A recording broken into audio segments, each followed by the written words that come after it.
Good morning, good afternoon, good evening, good night, wherever you are in the world. This is Brunch Boxing. I'm your host, Matt.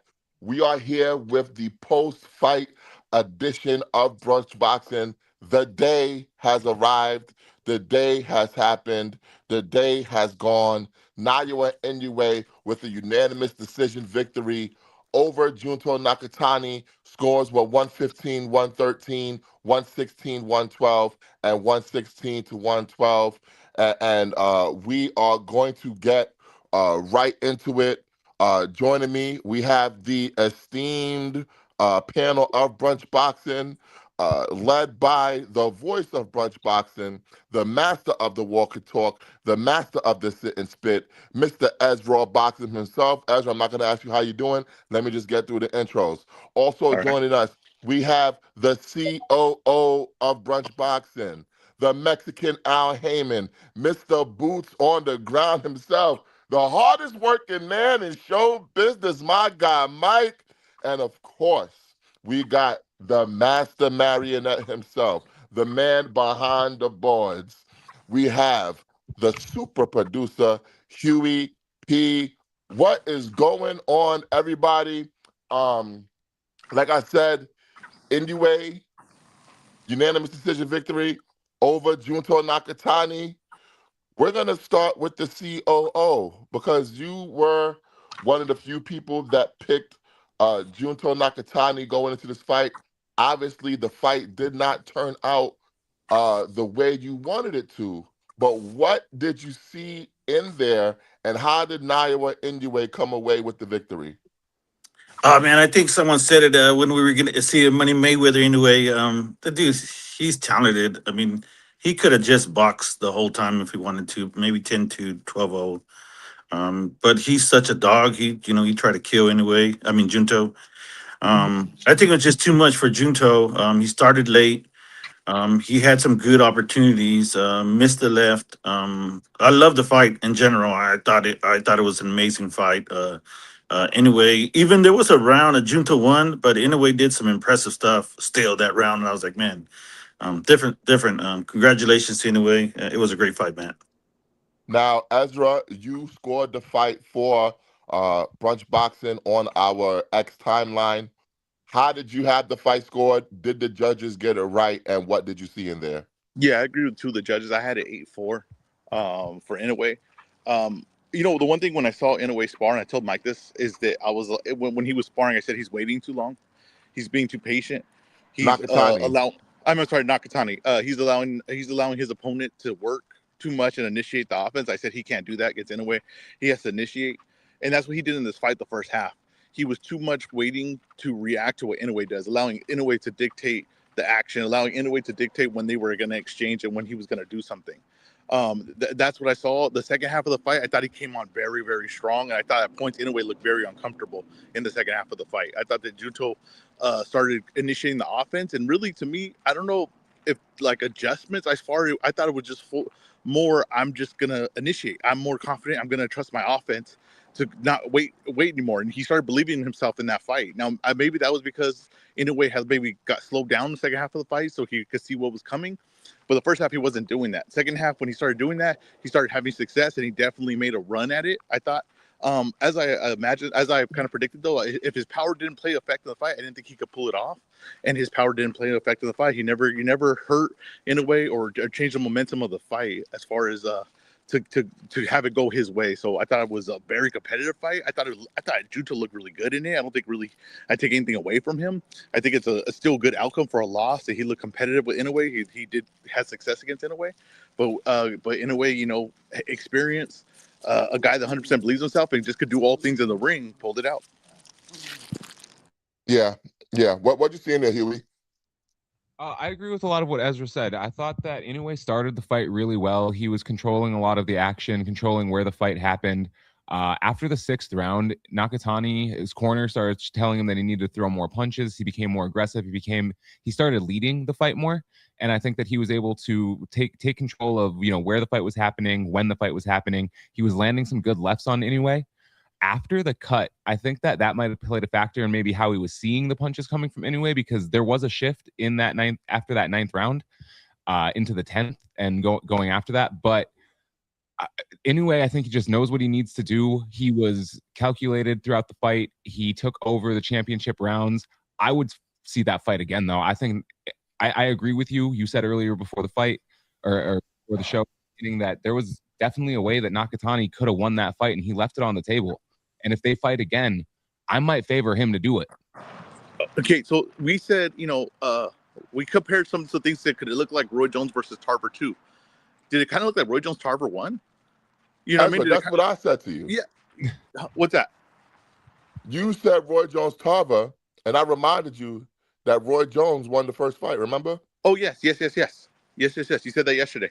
Yeah, and that's what this kind of reminded me of. Is that Roy Jones Tarver 1? Because I'm with Huey, too. If Junto saw something in that second half and he comes in a little bit more confident, there was openings there for him. I mean, at some points, like I said, Inoue left big openings for Junto in that fight. I would love to see a rematch. I got to be honest with you, and I think that some people would sway Junto's way picking for that fight. I would not sway his way picking the rematch. I think Inoue saw what he needed to see. Junto, his night to win the fight was tonight. And I'm going to tell you where Junto lost the fight because I haven't heard it mentioned. And I mentioned it right before the fight started. He lost the fight in the locker room. Junto Nakatani came out dry. And I noted that as soon as before the first bell even rang, I said, Junto looks dry and Inoue has a slight glisten to him. You cannot come into a fight cold. Everyone knows you have to get warmed up now. And talking with my guy, Cliff Rolled, from the corner stool, he says maybe Junto looks dry because of the long entrance with Inoue. I don't know if you get dry that quickly. I don't think he was properly warmed up. And I think that he used the fight to get warmed up. And in essence, he gave away some early rounds. And Inoue was able to bank those rounds. I think what Nakatani needed to do was to push the pace from the very beginning of the fight and see if he can get Inoue to lose shape. Now, what actually happened was Inoue built up a lead. He simply built up a lead. That's all he did. That's all he had to do. Through the first 6 rounds, I had it either 6-0 to Inoue or 5-1 Inoue. I thought Inoue was well ahead. So for me, all he had to do was win 1 or 2 of the last 6 rounds to come away with the fight. And one thing that played a key factor, one thing that really played a key factor was the clash of heads. The clash of heads, I believe, happened in round 10, if I'm not mistaken. Yep, and cost him round 11. And here's why the clash of heads made a big difference. Nakatani was really starting to have his way and put it on Inoue in round number 10. And the clash of heads, it didn't blind Nakatani. He still saw the punches coming. What it did, though, is it gave Inoue a rest. It gave Inoue a rest. So if you look at from the clash of heads to the end of round 10, you could tell that Inoue got a second win at the end of round 10, and that's why he threw that combo at the end of the round. And then in round 11, like a true Bushido warrior, like a true boxing legend, Inoue killed all momentum that Junto had. Inoue fought him off like a valiant warrior and took round 11 from Nakatani and essentially sealed the fight in his favor. I see round 11 a little different than you. I agree that caught allowed Inoue to rest when he got the cut. But I do think it affected. He got hurt in that round, which I don't think the commentator saw. He did get hurt in that round, and that's why he was backing up. But I do think that the blood was getting in his eye as well. And I was thinking in my head, is Inoue going heel? Is this Inoue going heel here? Taking advantage of the blood when Nakatani had the momentum. I said, if this was wrestling, we'd be saying this is a switch. This is a double switch, and he would turn heel here. but I do think that the blood had an effect on it, and also mentally. I think Inoue I think Inoue was going to get a boost second half at the end of that fight. Anyways, I did not think that he was going to go 3 rounds with Nakatani leading. I knew that at one point he was going to bite down to take a round or two. But I do think seeing the blood helped too build the momentum for that. It gave him a little bit of like a boost of like I might have a wounded guy in front of me. One of the things that Matt, hold on before we move on. Actually, go ahead. Add if you're going to add something for your thoughts on the fight, go for it. Before one of the things that I saw in the fight that was very interesting is that Inoue made constant, immediate adjustments against Nakatani. Whatever Nakatani was content with trying to outbox Inoue early. Inoue said, "Fine, you can't outbox me. I'll just jab, jab, jab, jab." Inoue started hitting him with like a jab to the body and then a quick up jab, like almost like like pow pow, like one of those kind of moves. Like he was just a true veteran of the sweet science tonight. And when Nakatani started letting his hands go, started throwing punches and bunches, trying to throw combinations, Inoue stopped trying to move out of range. He would let Nakatani come into range, and then he would counter him with something hard. I thought that was a brilliant move by Inoue. Anything Nakatani had for him, Inoue had a counter for it. And I think that round 11, when Inoue sensed that momentum, like to me, I've always compared Inoue to a Floyd Mayweather. And I've always compared Floyd Mayweather to a Michael Jordan. It's those kind of athletes that have a sense of the moment. They have a sense of the score. They have a sense of the situation. They have a sense of the time left. They have a sense of when their opponent is getting a little bit too confident or when they need to snatch everything from the opponent. And Inoue saw that in round 11. And to me, round 11 was one of the best rounds of the fight because Inoue fought him off like a valiant warrior. And I think after round 11, Nakatani seemed content to just say, you know what? He probably got me. Let's just go the distance. I gave it a go, but this guy's just a little bit better than me. And you saying about the warming up, I'm just gonna say that's exactly how sparring went. Like I said, like I think that the way they were trained for this fight was that he was gonna ease into the fight, and I did think that when I watched it, I thought, well, that's a mistake. You can't. That's not the way he could fight. He has to fight this fight. He has to initiate more. He can't wait because if you wait in a way, he's too fast. He's too in and out. Like you're not gonna. Eventually, he's gonna catch you there. I think Junto boxed really well in this fight. I think Junto's skill level was shown very well in this fight. I think that people thought that he was going to look almost out of place skill-wise. I didn't see that in this fight. But I did see that the first half of that, he didn't truly know if he belonged in there. And also the first half is kind of how they trained it, but I just think that he was 100% confident. And as the fight went on, he got more confident. All right. Well, I did hear Rudy and early in the rounds, he was telling Junto that, hey, get inside. But at the end, he said, if you feel comfortable, like get inside. So, he didn't feel comfortable at that time. Yeah, he just had to initiate more. You know what I mean? Just initiate. I mean, like he could have stood at range. He boxed well at range. He kept range pretty damn well. Like in a way, in the first few rounds was tentative as well, right? He was afraid was coming back as well. He was struggling to get on the inside. He was struggling to get on the inside himself. So you said Inoue was struggling to get on the inside? Yeah, Inoue was struggling to get on the inside. I didn't see that at all. I didn't see that. Hold on. Was struggling. He was Inoue. Junto was keeping range well. I thought that Inoue was content to win the fight like that because he knew that he knew that he was winning. He was piling up points. He was content to win the fight like that. He was coming in aggressive. Hold on, real quick. I think Junto didn't want to fight on the inside, and Rudy Hernandez saw that, which is why he said that to him. And the reason why we know he didn't want to fight on the inside is because anytime they got into like a closer range, Junto Nakatani held him. But at that point, I think that was actually a smart move though, because Inoue's more compact with his movement. Like you don't want to be the one thing with Junto is sometimes when he's inside, he doesn't see what's coming. He didn't want to be that, so I don't blame him on that. And I didn't say it wasn't smart, but no, I know. Call it what it was. He didn't want to fight on the inside. I get you, but what I'm saying is that I think that Inoue was struggling to get inside. I don't think that Inoue was like, oh, I'm just going to box him, take the points here. I don't think that at all. He was looking to get in there. He just was having a hard time getting in past the range. He was winning, but he was having a hard time covering that range. It didn't look like he was having that difficult a time to me. I disagree with that. I agree. I'm more with Matt, and I do want to bring in fifth voice here, get another opinion. Matt, you mentioned Speaking with him earlier, the founder of the Cornerstool Substack. Cliff Rolled, what are your thoughts on the fight? I wrote this before the fight.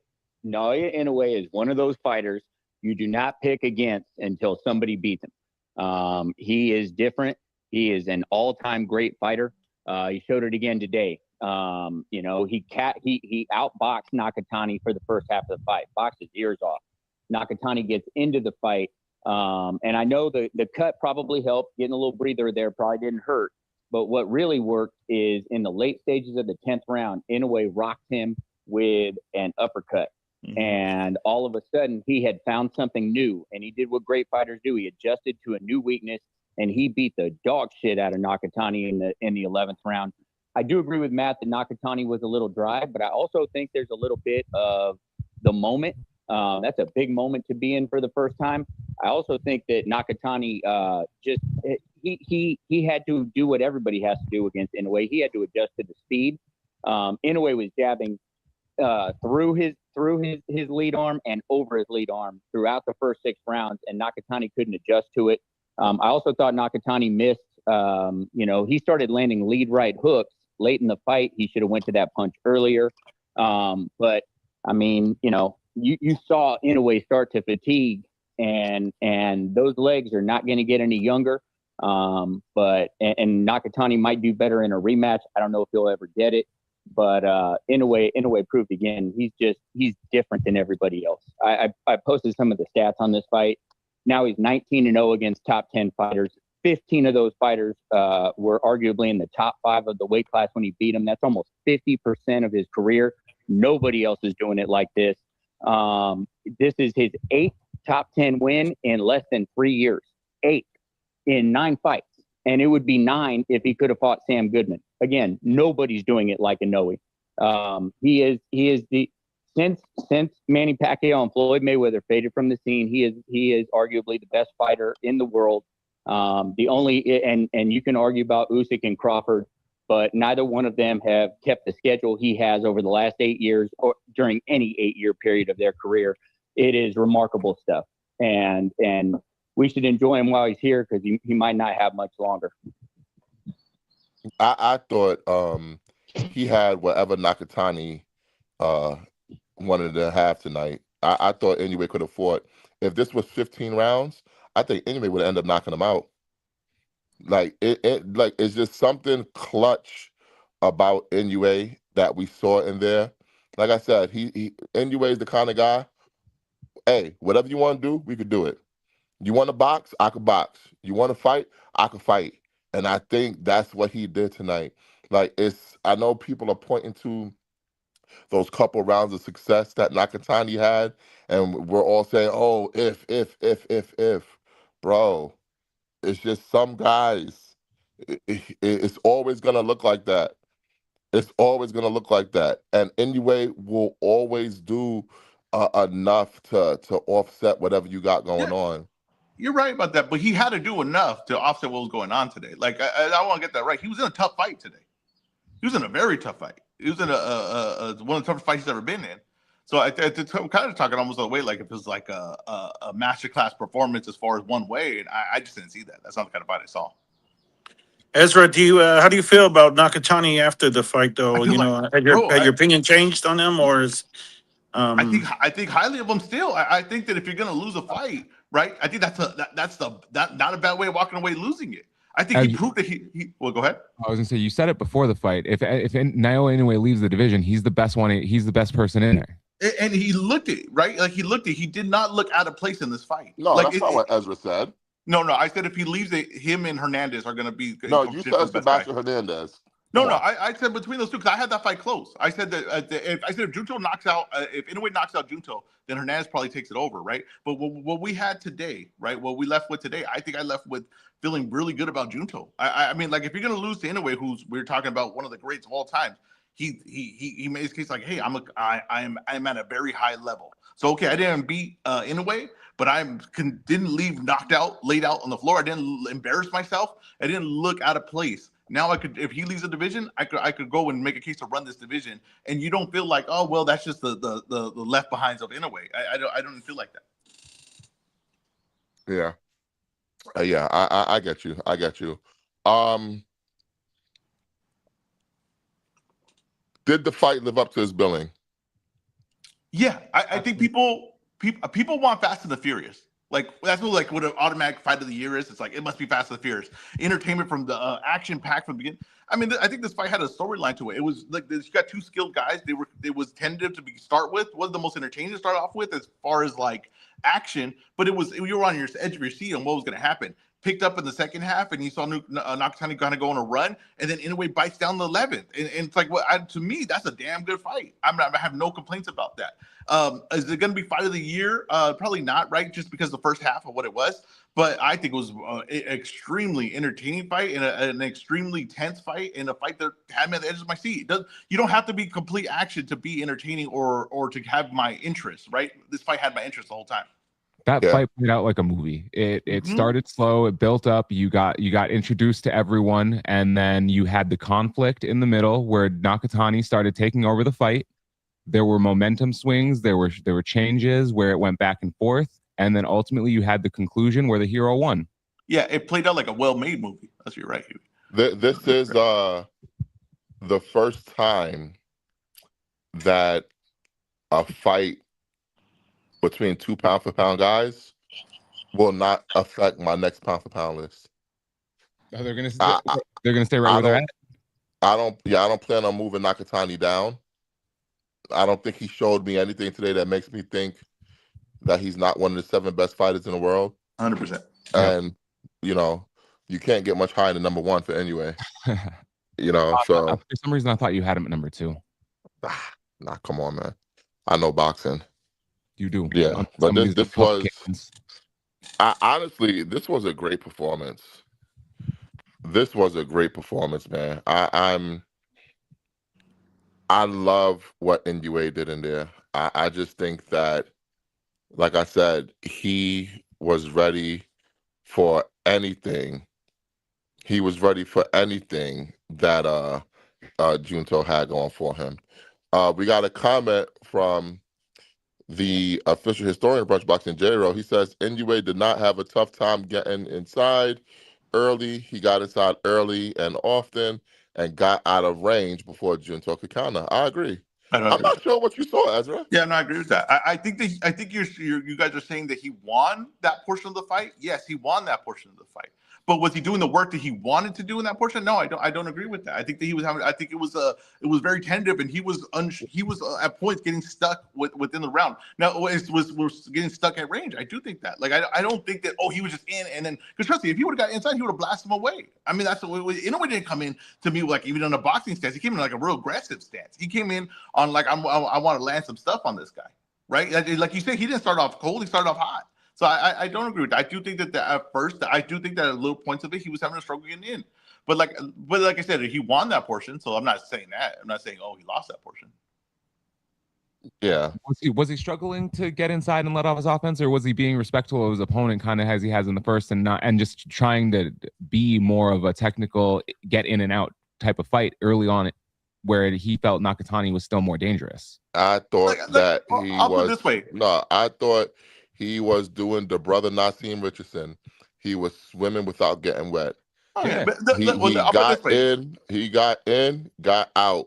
The first round, he really doesn't land anything. He initiates, but he really doesn't land anything in the first round. I gave him the round just for initiating because Junto didn't do anything. He doesn't land anything in the first round.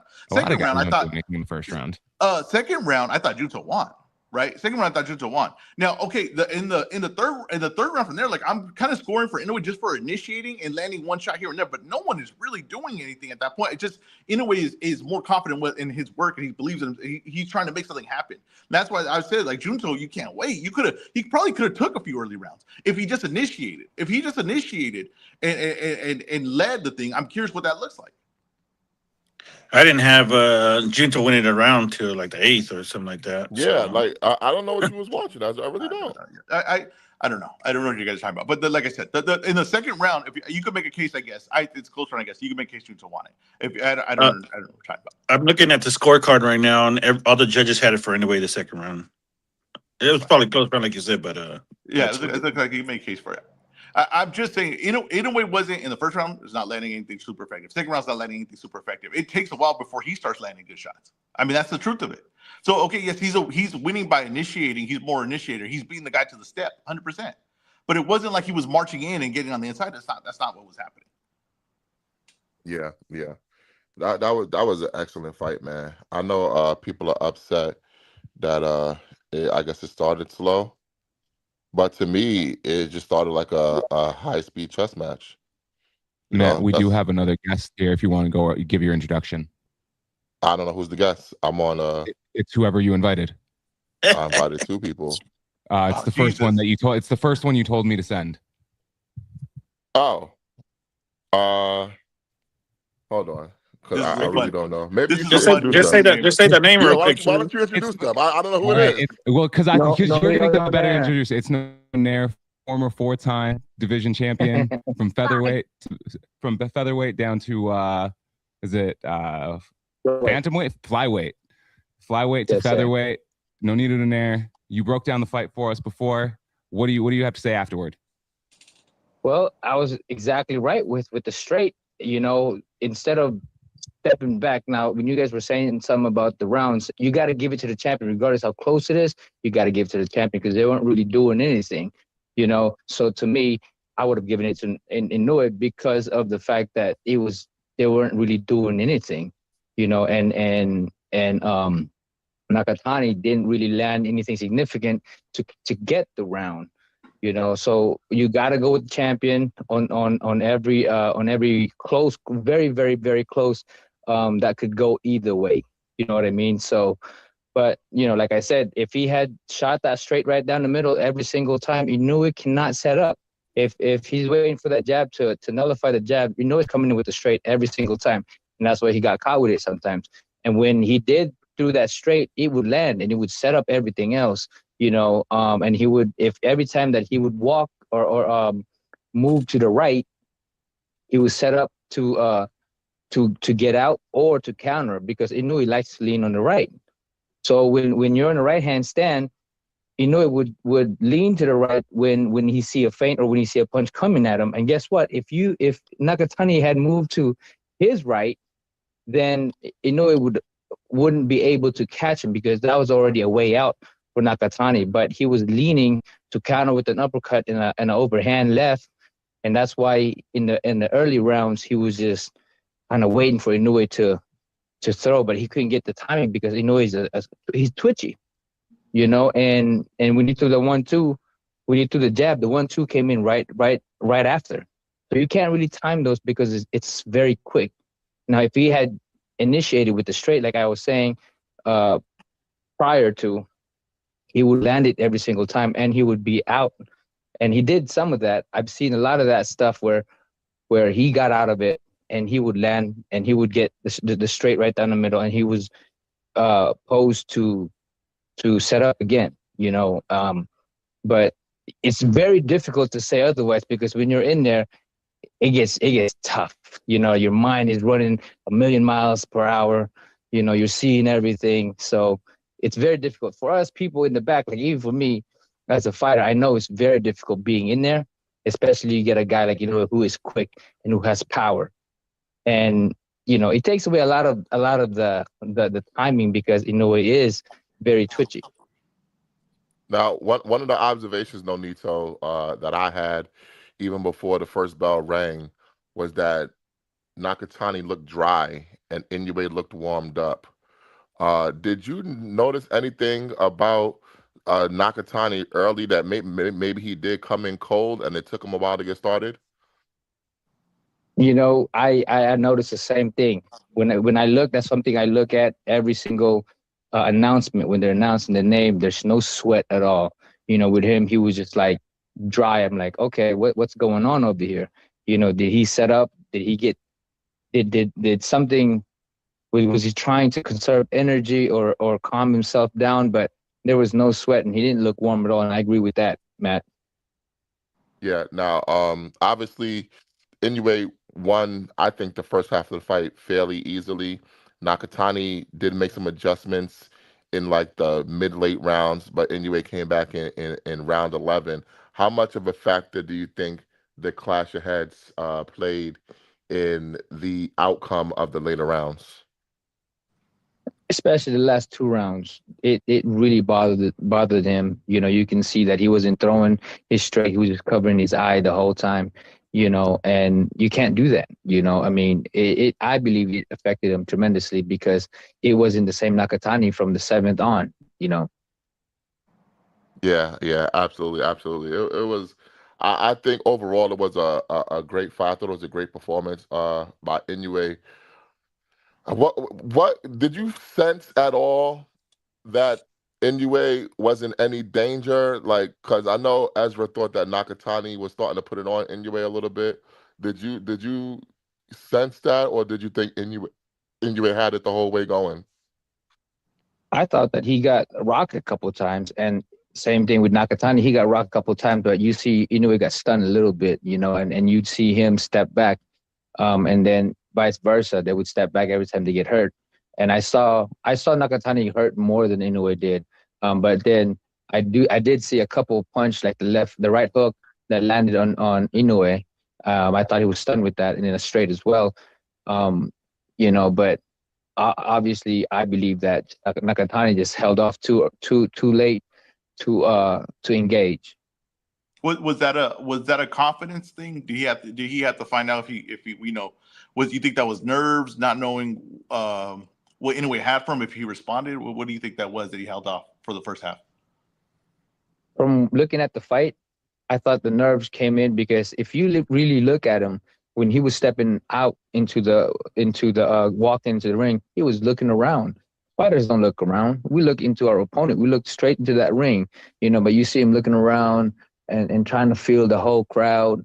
You know, to me, nerves really set in, and it's very difficult to um to shake that off. You know, for me, I'm so used to that, but for Nakatani, it was his first biggest fight in Japan. He moved up in weight, and I felt, and me and Rach was talking about this. I thought that he rushed himself in that division just to get that fight. I believe he did amazing still, but I thought that the lack of experience, the lack of feel, made him slow down a little bit early on until like he was told, "You better go get it." But yeah, I believe that felt that had to do a lot in the early rounds. The little nerves that was because he was holding himself too much. Whether he was trying to time the uppercut, the left hook, or whatever it may be, but he held his stance for too long. Like Did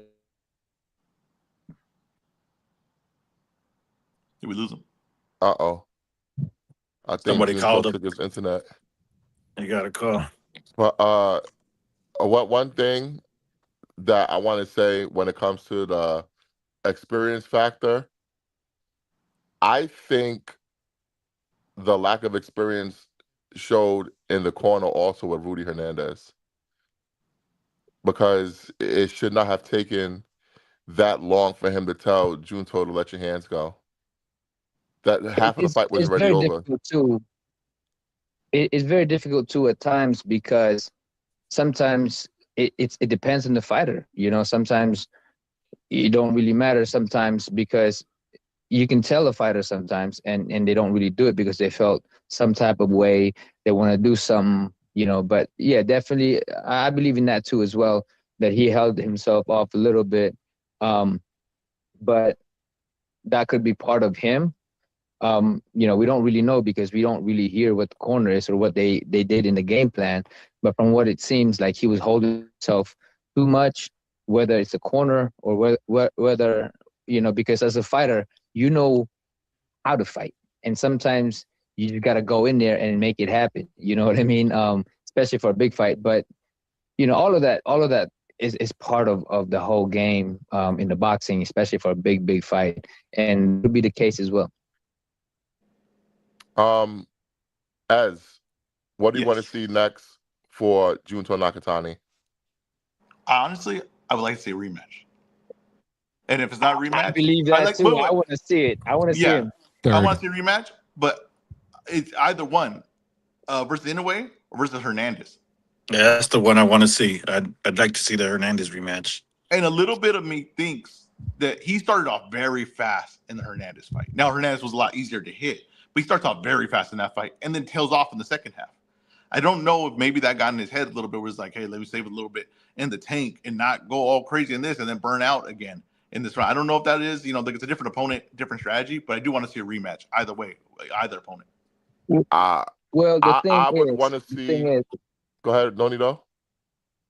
yeah. So the thing is, you can have all of that, with how, because the guy is easy to hit and all of that stuff, but Inoue is very difficult to face, especially if you make a mistake with him. He'll make you pay.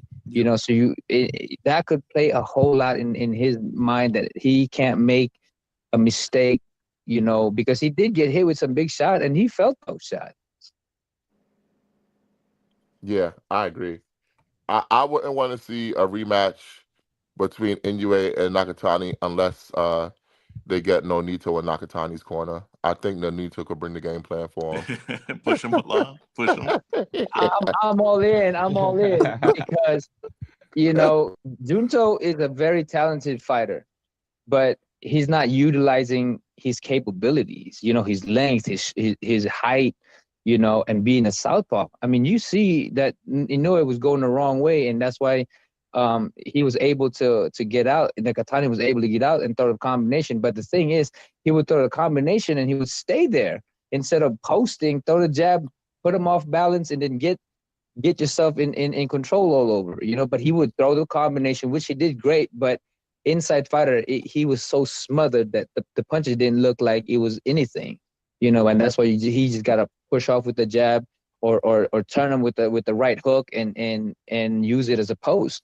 All of that stuff to get Inoue off his feet. But if you don't do anything, Inoue is going to come back, and especially if you're right in front of him. Yeah. What did you think of they're battling the front foot, and Inoue was taking the inside track instead of usually you see guys will try to take the outside with their foot. What did you think of that strategy by Inoue? But that's why I said Inoue doesn't really know how to fight a southpaw, and he would lean the wrong way, and that's how Nakatani would in from the seventh on, he would land the 1-2s in the straight, because Inoue would like to go there. Now Inoue would throw a little straight in there too and would land, but only if Junto goes back into moving to the left. But if he moved to the right, Inoue was very confused. He didn't really know what to do, and all he did was cover up, because Nakatani was able to throw combination. But the problem was he was staying right there instead of pushing him off, like Lomachenko or Bam Rodriguez kind of way. Yeah. Absolutely. I was thinking for Junto, I would like to see him fight Bam next. I don't mind that at all. I would like to see him fight Bam next. Yeah, I'd love to fight next. I don't think it would be right. Who, Junto? Yeah. Because here's the thing. I don't think it would be right if Bam just tries to skip to an Inoue fight.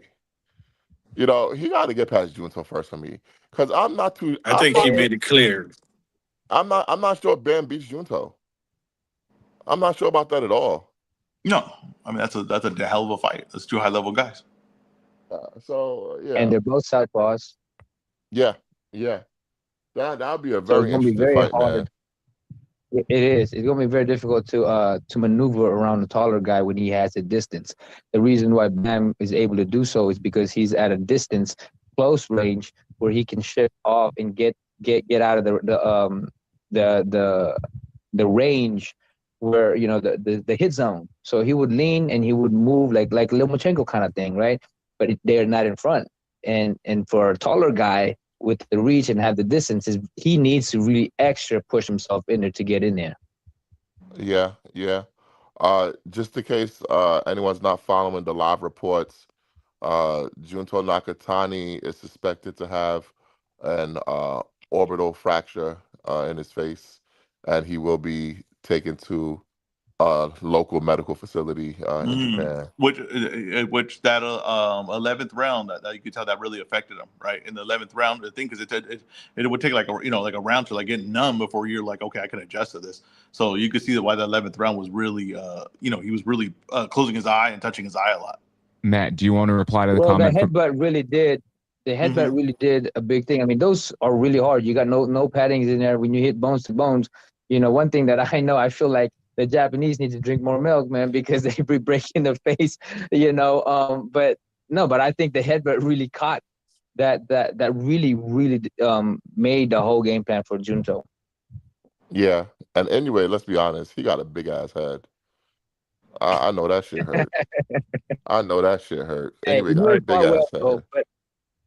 but you can see the difference between the younger Inoue and this Inoue. His chin is up there. He get caught with things, and he gets a little bit more reckless than how he was when he was younger. I mean, he's very confident for sure, but you see when he attacks, his chin is up there, and this is why sometimes when you time him right, he'll go down. But that's the part of being experienced. Is sometimes you're just confident, and sometimes you let yourself open for shots, you know, and unfortunately, fortunately, you know, Nakatani couldn't land or time it properly. Yeah, yeah. I mean, I think he's gonna end up kicking himself for not either properly warming up or just I don't know, man. He gave away way too many early rounds.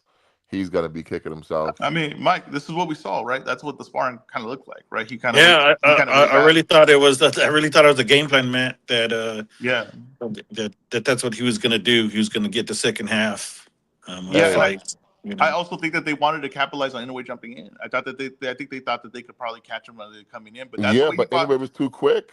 Yeah, I know that, but that's what I'm saying. That's the temperament they had in sparring. What we saw was he waited. He was very patient. He waited back, and the guy he fought was pretty fast handed, a guy, and he was that guy was if you were scoring on points, right? Sparring, so that's not what they're doing. But if you were scoring on points, you'd be like, oh, well, that guy's winning because he's just beating him to the punch. And then when Junto would step it up, you would see Junto get to work. But that's when he would initiate, and that's what I was telling Mike. I said he can't fight this way because he can't wait back in a way. You're not gonna wait back and win that the points.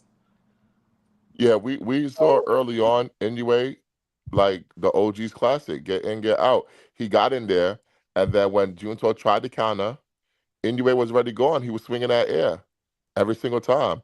There was a funny moment in the fight where Inoue got in, got out, and Inoue was already out, and Junto tried to throw an uppercut to the body, and Inoue paused like he was taking a picture, like, "Hey, I'm already gone, buddy." Like this is the championship level, buddy. This is a different level. This is Hall of Fame level. I just thought, oh man, I really thought Inoue was at the peak of his powers. I'll be honest with you, man. I really did. And that's why a lot of the time when Junto would just set to counter, Inoue would punch, but he'll push with it to get you off balance so you can't counter him, and that's why it's very difficult for him to do that. And when he did change a little bit of the style, it was different. But I do believe that Junto moving up in weight as fast as he did, you know, took away a lot of his power. He didn't, like me and Race was talking about. It didn't look like he carried his power in the bantamweight division, super bantamweight division. Yeah, well, but here's the thing about that, right? So he moved up to super bantamweight. You're fighting a lot of guys that's used to getting hit by these guys. So it might not carry the same way anyway. It's not like Inoue is a guy that just moved up with him. Inoue moved up years ago. Inoue's been getting hit by people like Nonito Donaire and Luis Neri, like guys that could actually fucking punch. So I think Junto's power, whatever advantage we thought he was gonna have, like no Naoya anyway has seen that before. He's felt that before. And I Yeah. thought Naoya anyway knew that going in there. Like to me, the only way Junto was gonna win was through a war of attrition where he would throw so many punches, let them hands go, where he could wear the older fighter down. I thought that's where he had to win the fight at, and I just don't think that that was the strategy going into the fight. And to me, that's, hey, I know we always say it's the fighter's fault, but that's on the trainer. That was the wrong strategy going into the fight. So we do have a couple comments from the listeners that I wanted to get to. I see Josh Frudar Boxing says he doesn't want to see Inoue versus Bam. He wants to see Inoue at featherweight next. And Hefe says that Junto was definitely nervous. I don't think he was nervous in the I didn't sense think it of was the nerves. fight. Yeah. Yeah, I think, well, first of all, I think everyone has some type of nerve Yeah, going yeah, into yeah. any fight, but I don't think he was like nervous. And Twan is asking, is there any reason why not Junto, why Inoue didn't throw more body shots throughout the fight? Yeah, he's fighting a big Counter the ass head. long guy. Yeah. Matt, do you want to respond to the question from Basquiat in the YouTube comments? I'm not looking at the comments. You're gonna have to I'll queue bring them him up up on for the me screen here for you. So if you're not sure Bam beats Junto, why would he take that fight instead of the bigger fight with Inoue? because he has to me, he has to do what I guess Shakur Stevenson is making on Shaq Force to do. He's gonna have to fight his underling before he gets to the final boss. That's why. Yeah, but that's not the case, right? Like I said, if Bam wants that fight, the fight will get made. Sorry, no, Oh, you know, oh, I think we're Inoue would connected. take that fight right. Listen, That's what I'm I saying. So I like, it think doesn't. Inoue might break his hand rushing to Hey, sign for that fight. like I posted, the contract says in a way, but it doesn't say in a way. It doesn't say Naoya. The contract says in a way, but it Exactly, doesn't say Naoya. exactly. Doesn't Hey, say put my which. name in there, then, man. Yeah. You know, hey, that was a great fight for Japan. That was an amazing fight. You can see the different in levels. You know, sometimes we expect so much in big fights, but that was an amazing chess match, and they had to adjust. It wasn't just the same thing over and over.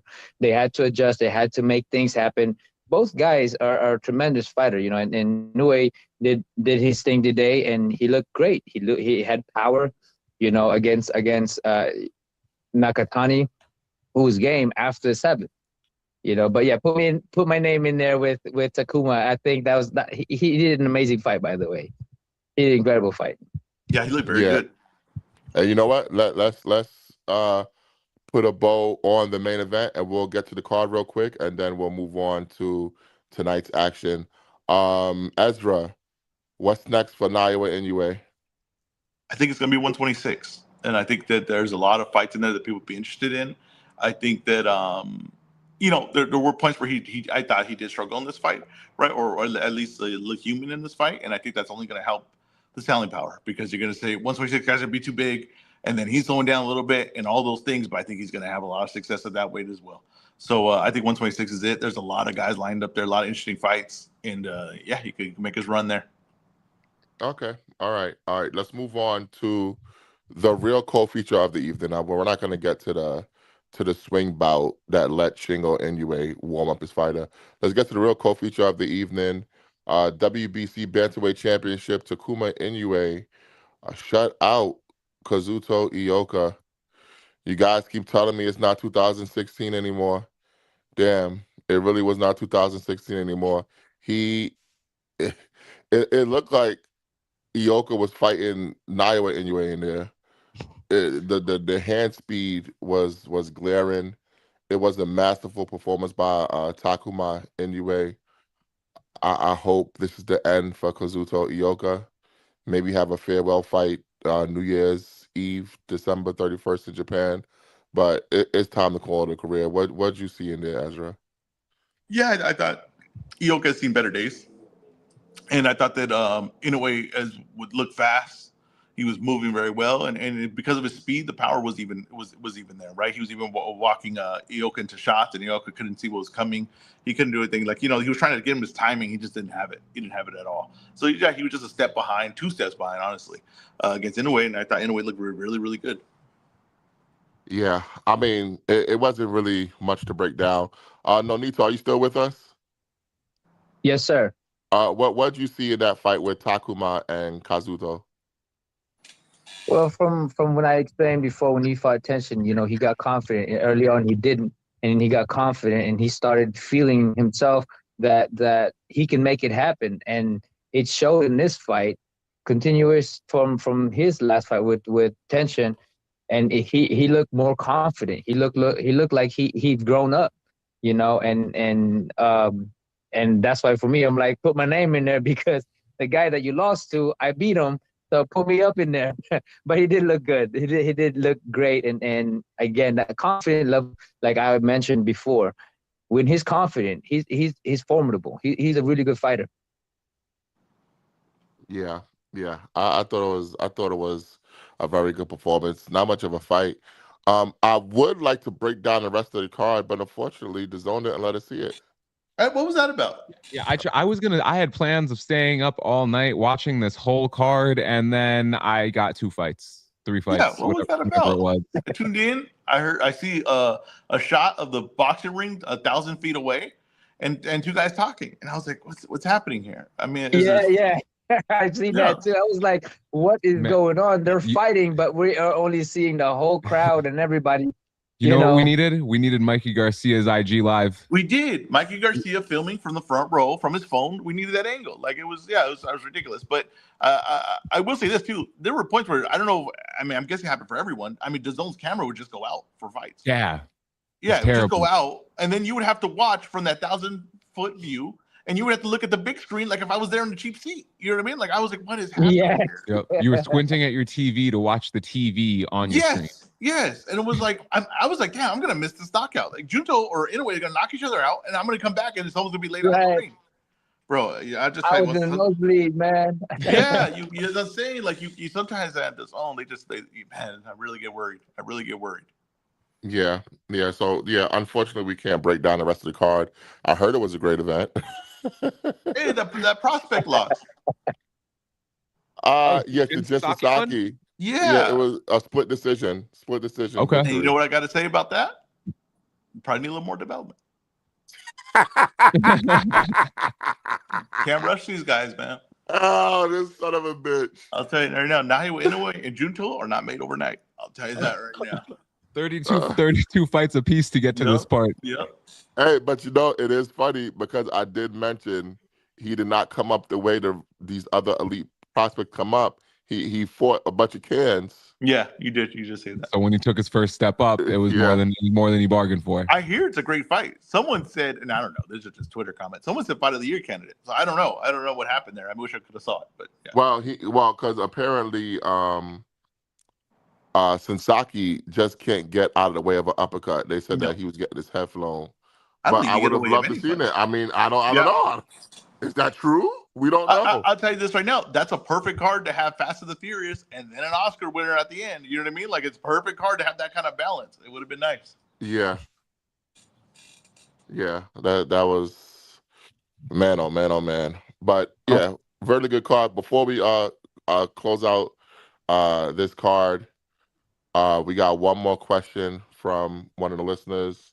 Hefe wants to know if Junto was more assertive earlier, would he have won?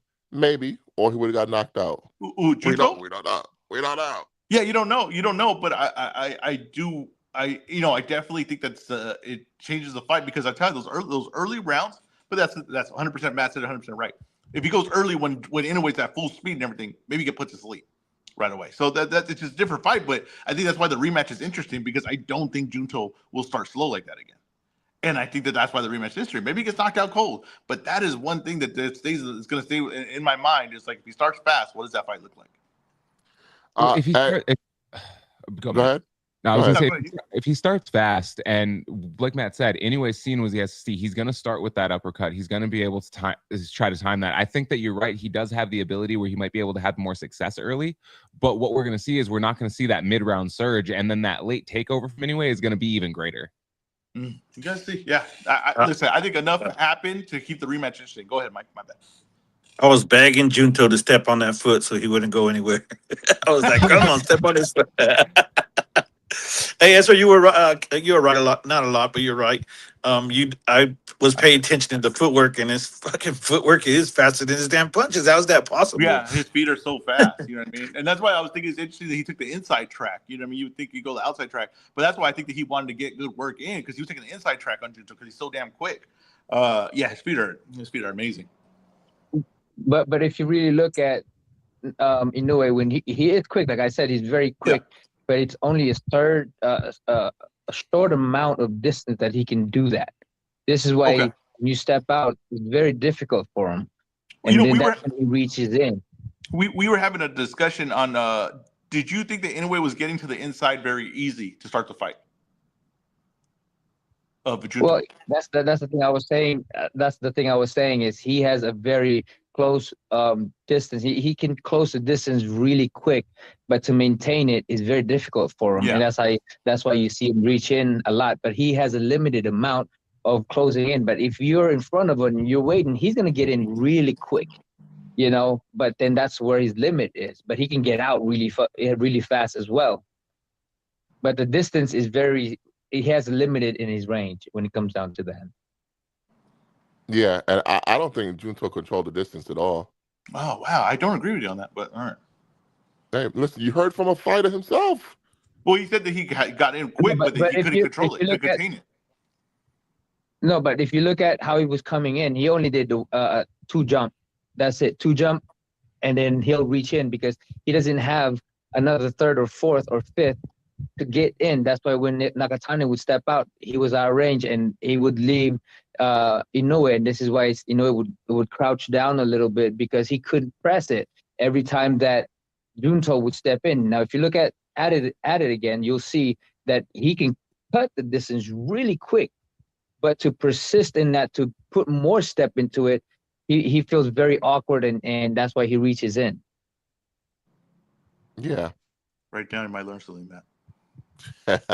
hey, Oh, hey, before we one day put a me bow, and you gonna step in the ring, motherfucker. before we put a bow on this card here, do you want to answer this last question from Trey on does Inoue fight first at 126? Maybe who you think he will and who you would like him to. Give both answers. Both answers are Brandon Figueroa. Bro, Oh, okay. that's a perfect fight to start off at 126. Yeah, it's Brandon really the Figueroa. perfect fight. And I'm telling you, he's gonna have some devastating work. It might not be one punch knockouts at 126, but he's gonna break dudes as he goes up to 126. Like his shots, I'm just telling you right now, like these guys are, those shots are gonna add up. Like Espinoza, Figueroa, you're gonna see them like how De La Hoya looked in the corner versus Pacquiao. I'm telling you right now, like these shots are gonna add up like crazy at this weight class. I'm excited. Like that's the thing, the good thing. But anyway, I'm still excited to see everything he's got. I feel like this 126 run is gonna be a hell of a run. Yeah, I would love to see Inoue versus Brandon Figueroa in Los Angeles. Let's do it. Yep. That's exactly. I was just about to ask: is that an LA fight or a Japan fight? So LA. like to see him in Los I don't Angeles. think Trey's very happy with that answer. I'm pretty sure he wanted either Espinoza or probably the name I said yesterday, Shushu. But they're coming. Those names will be. Yeah, there. they'll be there. The one thing that's like great about Inoue when he comes to weight, he's gonna fight all the guys that are there. All the guys that are there. You don't worry that they'll get their turn. All right. Even MJ got a turn. Even MJ got a turn. Nonino, I don't know if you're staying with us, but I don't want to take up too much of your time. Matt, did we have anything else on this card before we move on? Nah, that was it, man. Hey, Nonito, I appreciate you for getting out of staying up late to join us. I know it's like almost 11 o'clock out there. Now you got to get your rest. But thank you for joining us, man. We appreciate you. Yeah, thanks for having me, man. That was a great fight. Japan's on a different level with their fighters. They got great fighters. They knew is definitely are the cream of the crop when it comes down to Japan fighters. You know, they're incredible. So, you know, something to look forward to. And also at the same time, I do want to see them in LA outside of Japan too. See how, you know, how that pressure comes about, and will that change the whole dynamic of his fighting style and stuff like that. I think it's all in the question. But thank you for having me. I appreciate you guys, and yeah, man, that was a great fight. Absolutely, man. Nonino Donell, ladies and gentlemen. Yeah, that was a fun event, but it's only the first half of the Boxing Day. Tonight, T-Mobile Arena, Las Vegas, Nevada, the Mexican Civil War for the Cruiserweight Championship. El Bandero Rojo, a.k.a. El Monstro, David Benavidez versus the new golden boy, Zurdo Ramirez. Mike, Huey, you guys are boots on the ground out there. Fight day has finally come. What did you guys see yesterday? What are you guys expecting today? Michael, I'll let you lead on this one. I'm expecting all wars today. Don't expect, I know some of you guys like the technical of it. It might not be too technical today. And you know what? I usually don't say this, but man, I believe the undercard is a must tune in with some of these guys on it. But if you just love fights, knowing that someone's going to hit the canvas, man, tonight's a great night. The main event. The main event is something else. A lot of people are going back and forth. A lot of the hardcore Mexicans are going Zerto. So this is going to be, if Benavides can pull this off, he can win another fan base tonight. He could either win another fan base or he could be forever hated by another fan base. Absolutely. Yeah, there's a lot of buzz out here. A lot of people are out for the fight. A lot of people are excited for this fight. Fans, people in boxing, the media, other fighters that are here. Everyone's talking about the main event, but realistically, like Mike said, there's a lot of bangers on this fight. There's a lot of action on this card. There's three fights that could steal the show. You got the main event with Benavidez and Zurdo. That's most likely. You got the co-main. Depending on what Munguia shows up, Resendez and Munguia could be an all-action war. And then, dude, Duarte and Fierro is going to be a great fight. Yeah, absolutely, absolutely. Ezra. Listen, Matt, I had to fight for my seats in the press conference. That's how tough it is right now, man. So, I mean, they're really out there this week. So, Oh man. Ezra, what are your thoughts on tonight's fight? I'm excited. This is the matchup I wanted for Benavides. I've been calling for this matchup. I think it's going to be an excellent fight. The more and more I watch it, I just think it's going to be really competitive, and it puts Benavides in a situation where he's not the bigger man. He's going against a guy that's the bigger man. He's going to take away some of the advantages that Benavides has, and we're going to see him rely on some things that I know he's good at, but hadn't rely on 100% to win a fight. And I think you're going to have to see that tonight. His shots, I don't think that he's going to his power is going to have a huge effect on the fight tonight. I think it's going to be a lot of his speed. I think it's going to be a lot of his work rate, and I think a lot of his how defensive he is. I think I've always said that David Benavidez is sneaky defensive, and I think you're going to see a lot of that tonight with Zurdo.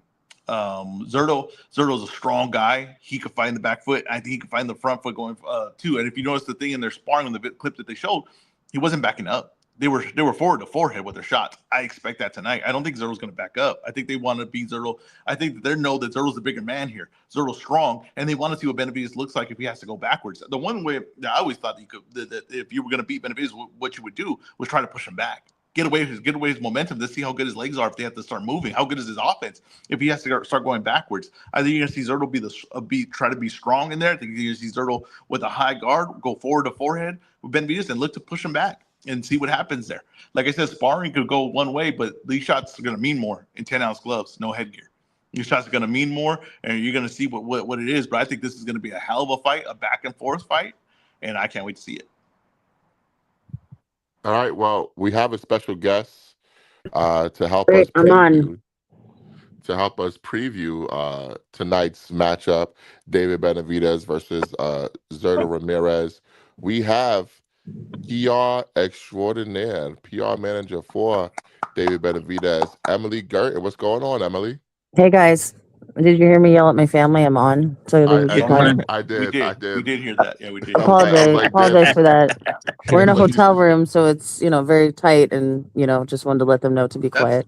that's the Yeah. best part about this show is we don't hide anything. I mean, I started off the show by walking my dog and then to going off camera to pick up his crap. You know what I mean? So that's the way this show starts. This Well, I is a real appreciate show. that. We don't hide anything. There's no editing. Yeah, And it Matt's is off what it camera is. cooking breakfast. That's so funny. So sad I wasn't caught on camera the first time a piece of shit picked up a piece of shit. Interesting. Interesting. You know what? I've called Ezra that twice this weekend out loud, so you're not wrong.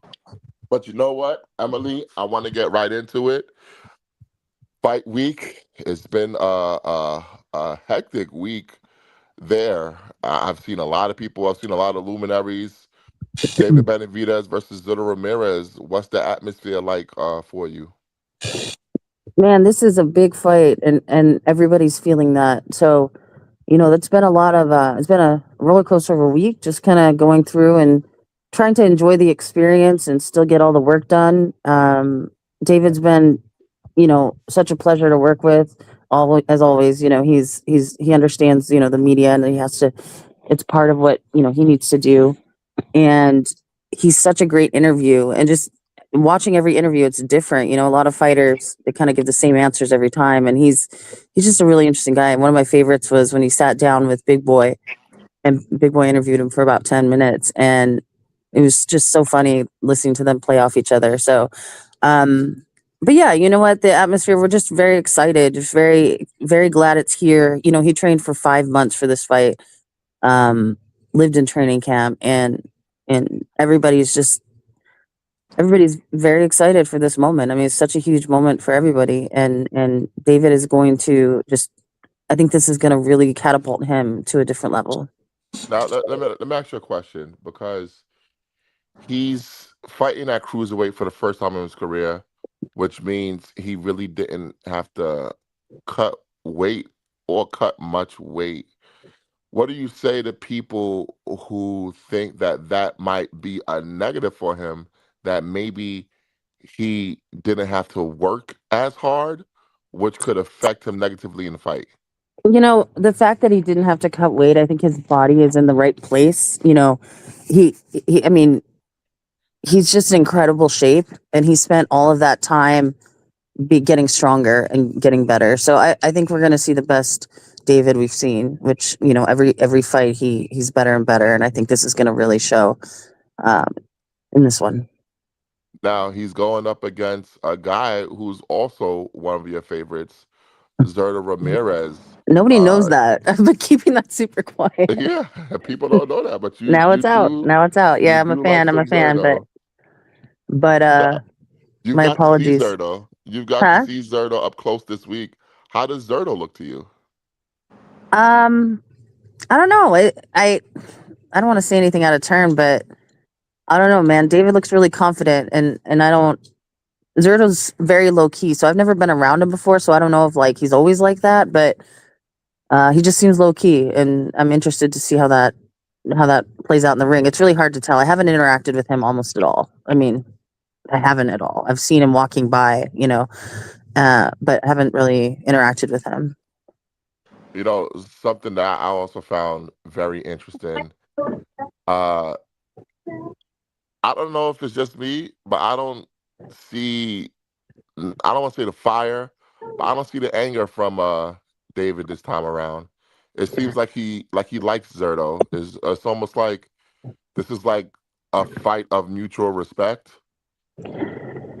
I think certainly that's the case. He definitely has an amiable relationship with Zerto, but I think if you watch him in interviews and you watch him talk about this fight, they ask him this a lot. Oh, you guys seem to be close. You seem to be friends. He's like, yeah, no, he's cool. But then you can see him shift internally, and his eyes kind of go fire a little bit, and he's like, yeah, but you know what? I'm still gonna beat his ass on Saturday. Like, David is the nicest guy out of the ring, but when he gets in there, it's gonna be pain for Zerdov.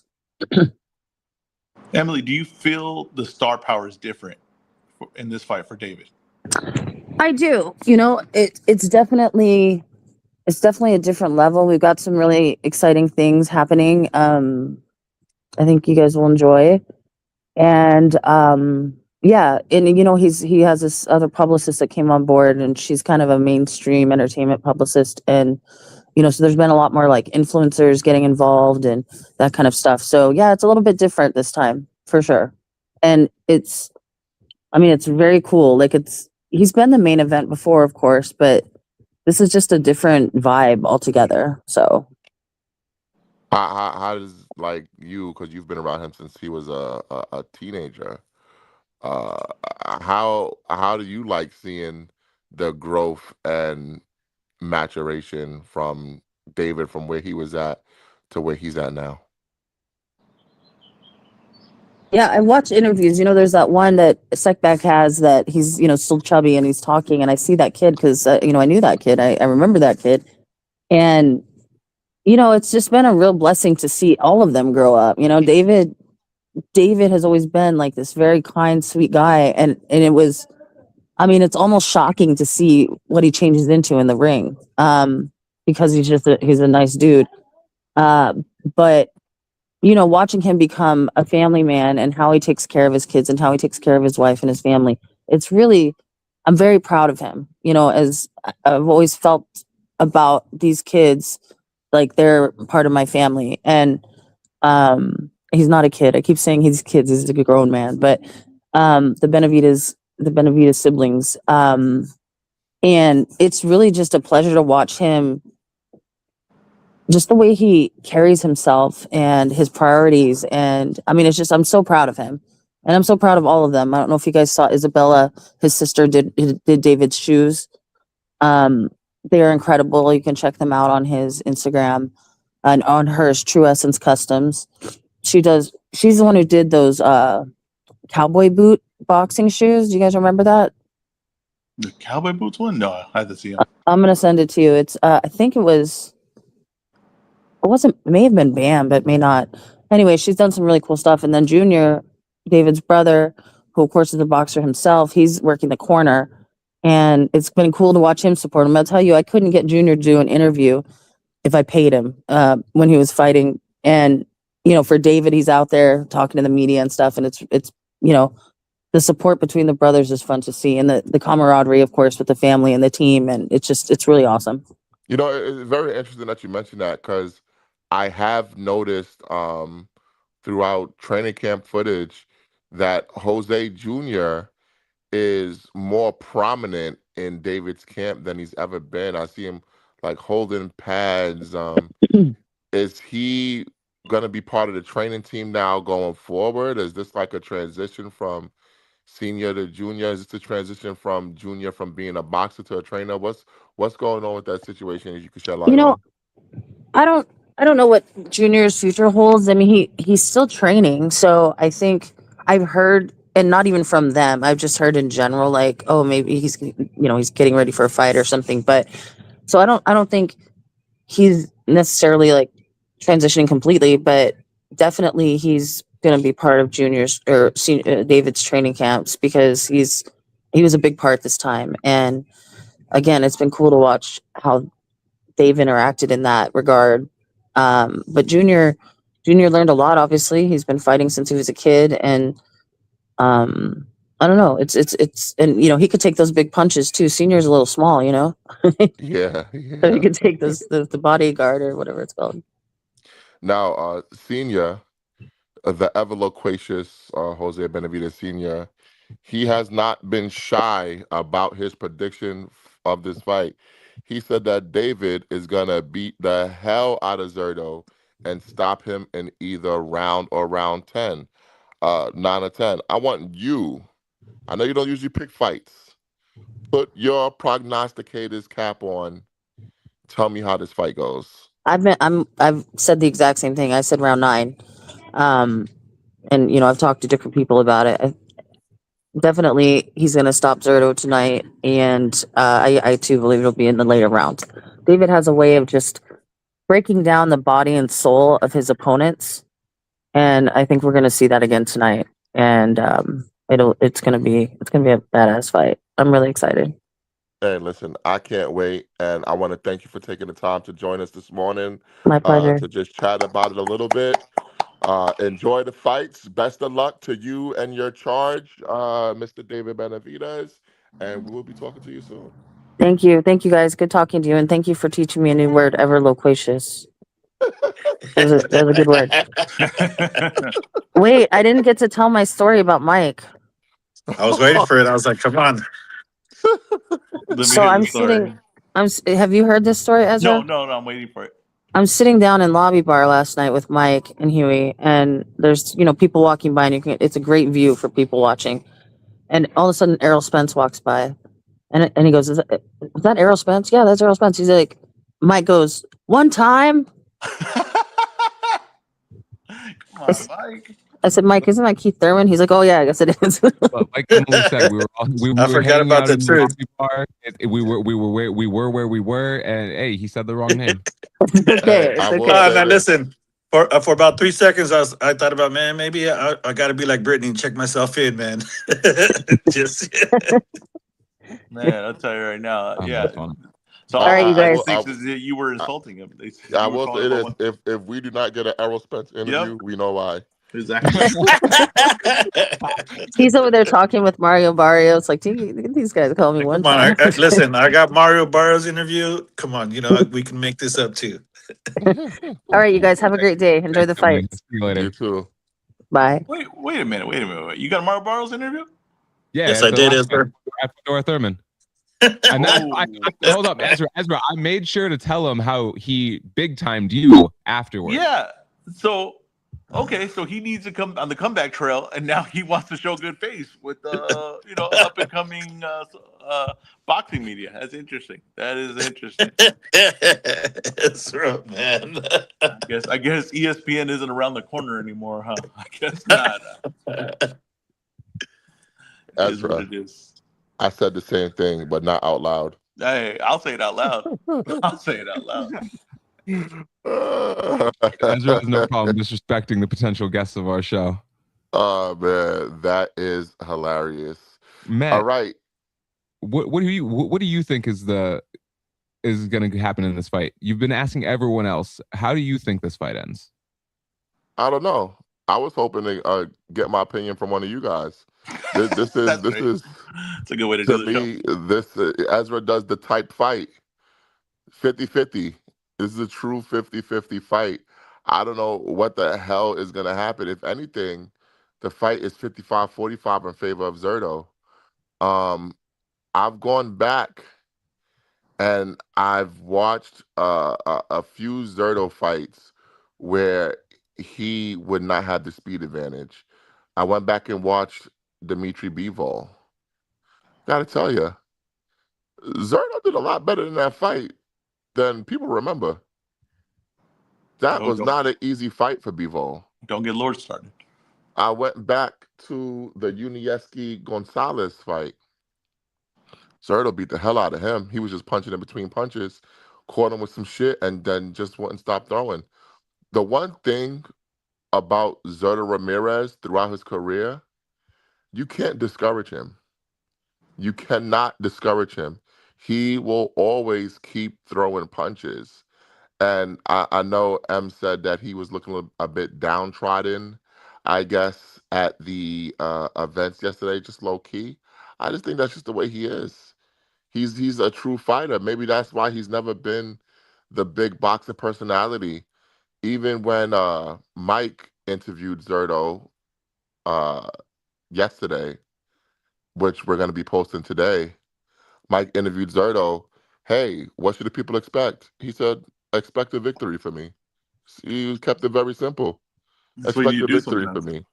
You know, he has a quiet confidence going into this fight where he's basically saying to himself, I know something that a lot of y'all don't know. Now, could that confidence come from the years of sparring together? He knows what David Benavidez has to offer. I can tell you this.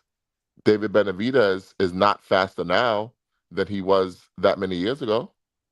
So he's seen the speed. If anything, Benavidez would be slower now, especially at this weight class. Um, we have seen Benavidez look human in the later rounds of fights, most notably Alexander Vosdick. Azerto doesn't get tired.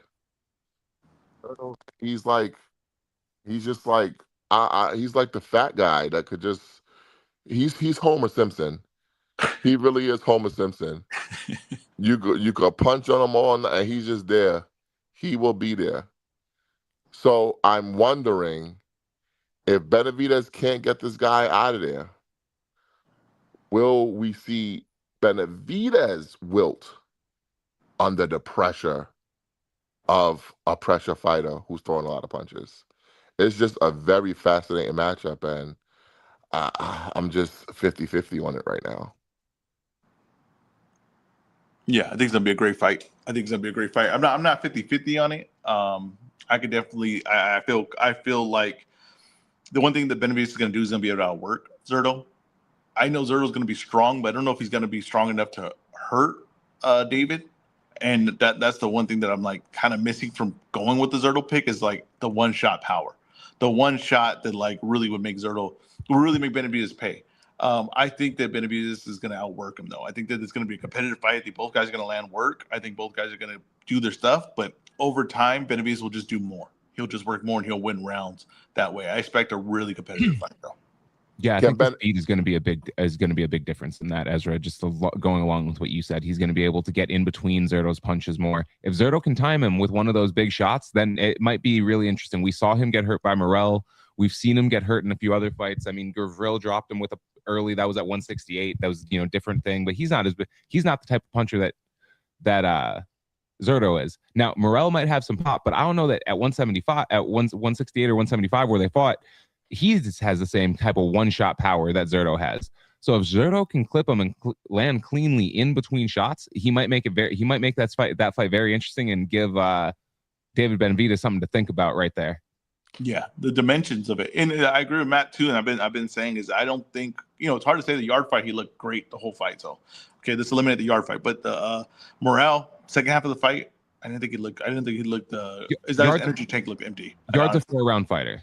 Like, let's be real with what it is. Yeah. So he just weighed out. He just blew a yard out of the water, right? But in the Bosniak fight, I thought he looked slow the second half too. I thought he looked like a little drained in the second half of the fight. So I am curious that this is a fight where it's going back and forth. What does he look like the second half of it? Do you like his body? Man, I don't know how else to ask it. I don't know how else to ask Crazy it. way. man, Do you like the shape he's in? Oh man, Do like I said, he didn't. Do you think 200? Yeah. Do you think cruiserweight is a good weight for him, or do you think he's better suited to be at 175 or 168, those lower classes where he was cutting to? Yeah. Well, the thing is that he could make 175. He could make 175. That's not gonna be a problem for him. He could make that. He didn't. A lot of the guys move up because you're forced to, right? You're forced to move up in weight because your body is not either cutting no more like it used to, or it's growing into the weight class. So I think that he just added weight on, and I don't think that's ever really that's not ever the best sign to do it. That's just you're just adding weight on, and you're not growing into the division. So like I said, I don't think that's I don't think that's great way to do it. But this is why we're going to see if he's a pound for pound top level fighter, because the guys that could do it have the skill level to adjust to the weight class and still be an effective fighter. I would argue that in a way he did get forced to move up by not being able to get those fights with guys like of course. Yeah, of course, but not due to not being able to make weight.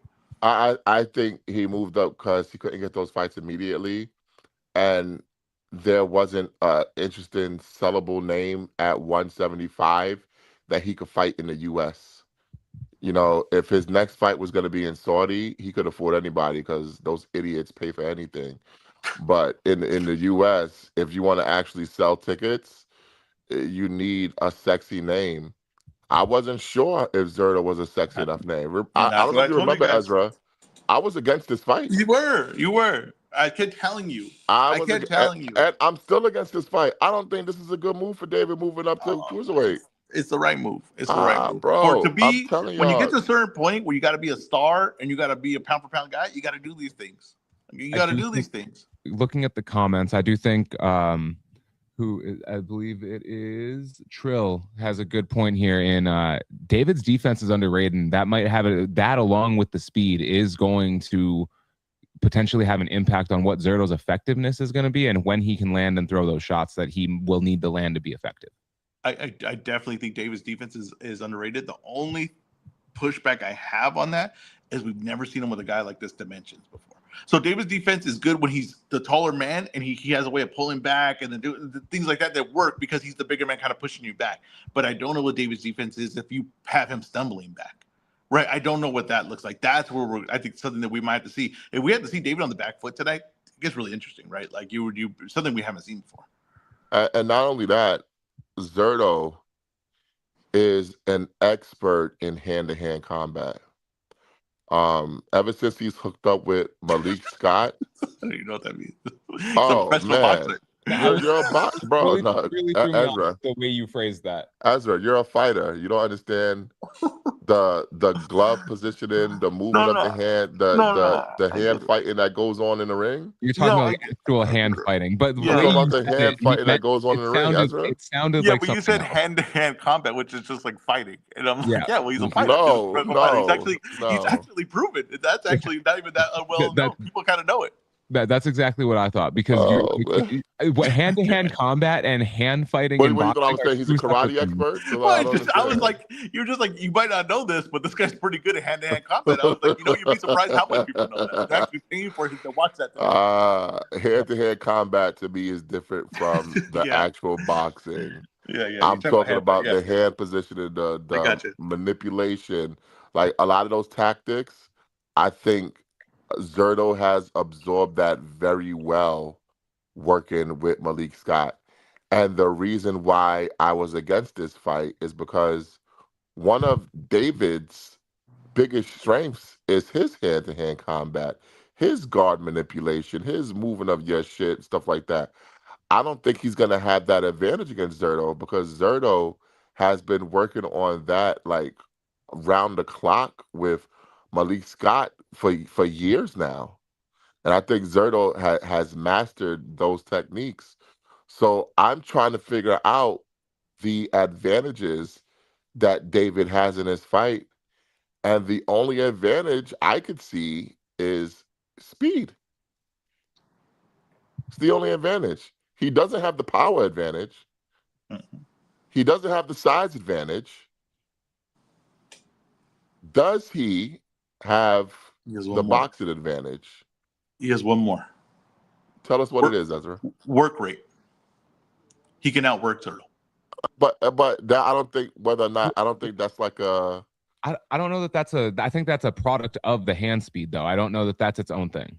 No, because I think he throws more punches than Zero does in a round, and I think he can consistently do that throughout the fight. That I think he has the ability and mentality to throw a lot of workout. So I think that Zerto is more of a pick a shot type of guy, and Benavidez has a mentality of I could just let shots When go. you say work rate, I think of like who can do the more work in the fight. We've seen David fade in fights and moving up in Yeah, weight. that's fair. how much can we put stock into his gas no no tank? I no. don't know that I don't know that David's I've ever gonna seen outwork Zerto in him. trouble in the 12th round of a fight. No, that's fair. Like I'm Hold saying, on, at his best Ezra, though. real quick. Go ahead. I don't think there's any doubt that David is gonna outthrow him and Yeah. outwork him. But I don't think having a higher work rate is necessarily an advantage. I Mm, think that when you're fighting someone like Zerto, who is an excellent counterpuncher, maybe having a higher give work it too many rate openings. opens up more Yeah, opportunities for him. So I don't know if that's an advantage or not. That's why I didn't list that I one. got you. Okay. Yeah, I don't know if that's an advantage. I think he has a speed advantage. That's an actual advantage. But he doesn't have the size advantage. He have the defensive advantage? Maybe. It might be a push, but maybe slightly. I think he does. I think he does. I think But it's Zerto is not I would bad say defensively. slight, but I don't think it's like a significant like I don't think there's a tier jump between them necessarily. I It might think be it's half a tier. yeah. I think this fight's gonna be a forehead to forehead type fight, where the defensive things are gonna be slight upper body movements, but these guys are gonna be right to forehead, and it's gonna be like you said, Matt, hand fighting, uh, sneaking shots in on the inside, sneaking stuff past the guard. I think that's the type of fight we're getting here. I'll tell you this. Forehead to forehead favors David. Yes, I agree. Forehead to Uh, forehead favors yeah, David. I agree. If I'm Zerto, because Zerto is slightly taller, and I do love that BoxRec has finally fixed David Benavidez's height. Because they used to have him listed at like 6'2", 6'3". Now he's listed at 6 feet. Yeah, because David is not as tall as you think. And Zerto is a legit 6'2". Okay, Zerto has a little bit of a reach advantage. Obviously, has a size advantage. I think if they make it a short fight, phone booth fight, that's gonna favor the guy with the hand speed because he's just gonna be able to get more shit off quicker than Zerto could get his one in, And so and even get his one in. those ones will be kind of blunted and smothered by the Exactly. close proximity. So Yeah, he's I think that would be a tactical error for Zerto if he was to do that. David, you think is only 6 foot? Yeah. Bro, I feel like David's taller than me. When I've seen him, I feel like he was taller than me. But okay. Have you ever stood next to him? Yes. He worked. He was at the same gym I was at. Maybe he seems taller than you because he's bigger than you. Yeah, I guess. Yeah. Yeah. When Matt, you did someone bring up a good seems point though. If they're fighting close range, that's gonna diminish the one of the advantages in the power, and that's like I think him hurting David and being able to get David to stop throwing his offense is going to be one of the like paths for him to victory. And if they're fighting face to forehead to forehead, he's not really going to be able to get the leverage to land those shots. Yeah. The only thing the pushback I say is if they, so are you guys saying that like Zerto should move more, keep distance? I believe Zerto should keep distance. The only pushback I would have on that is with David, right? What is it? It's like a forward momentum. He starts cutting down like a rock down a hill, right? And forward momentum eventually, like you're allowing him to do. And I just think if you have the size to push it back, I think it's just something we haven't seen him do. And I do feel like you'll take some of his game away if you get him pushing back. Not saying you can't push him back, but I'm just saying if you can push him back, I'm just interested what that looks like. Could Zerto not push him back and maintain controlling distance from mid range? No, because of the hand speed. Is that what we're saying? Yeah, I mean, he could. I just think that what I mean by pushing back, because Zerto isn't kind of like the way he punches is. I don't know if it's going to be able to do that, but what I mean is usually his like physical strength. So I'm saying like if he leaning on him. David who likes the guard right here, he likes the rest right here, and he kind of rests on the back leg. If you just physically said, "I'm going to push you back and I'm going to take that away," I'm curious if David has to fall back like this, what does he look like? Right? That's what I would be thinking in my head if I was Zerto's corner. Yeah. I like that strategy. I don't like the strategy of fighting forehead to forehead. I'm sorry. That's gonna be a bad thing for Zerto. That's gonna be a very bad thing for Zerto because David Benavidez knows how to shorten his shots on the inside. Yes, I agree. Yeah. So I mean, well, Matt, we got to get to it. What's your confidence level? I mean, we're here. Make a pick. Give me your confidence. How are we gonna get to that? We didn't even get through the storylines of the fight. We didn't even get to tomorrow today. Like, all bro. All right. I'm rushing Wait. Are you wearing down in the later rounds, Ezra? No, I'm not trying to get out of here. But what it is I just feel on such a rush right now, right? Because I nailed the Inoue pick, right? And I'm not talking about Naoya. I'm talking about his brother. I know that was a big shift because we didn't talk about it last week, but I took a big blow in that Miller fight, Big Baby. That went exactly how Matt thought it was going to go. And I've been, every day I go to sleep so pissed off that went exactly the way Matt thought it was going to go. But I am so glad that Matt's arrogance and his his love for guys of an older generation keeps pushing him to make bad picks like this to allow me to gain ground again. Hey, one thing about me though, man, I love a good underdog. I realize that. You love an underdog and you love an older fighter. You love like an older fighter that was great at one point, right? So like I think it's your love for Rocky movies. Basically, it's what we all be described as the love for Rocky movies because he goes from underdog to like an old fighter working his way back. Yeah. So this is basically your love for Rocky movies that's done this, and this is going to cost you in this game. And you know what? I do it throughout life too. I still listen to like old rappers. Yes. When they drop a new album that nobody cares about, I still listen to it. Yeah, I heard you say that KRS-One had like one of the best albums of the year, and I was like, I didn't listen to it, but I know he did it. You know what I mean? Like, oh, Matt. You stop basically with like pop culture like in 95. Well, music for sure, you stopped like in 95. And then from there, like, yeah, you haven't grown. You know, this is getting off topic, right? But I got a lot of energy, so we could get off talking and work our way back. You know, there's a thing where it's like people, right? Like you have like grown men and they'll wear, let's say, just wear like a wrestling t-shirt or like a Marvel Comics like t-shirt, right? And you're like, now you're in your 30s. Do you think that's cool, or do you not know what's cool anymore? That's where or did you stop thinking about what's cool when you got to a certain age and you just said, I'm not gonna think about it anymore. This is what I wear, and I'm gonna keep this going forever. That's what sometimes I wonder, and that's what I wonder about you, Matt, with music.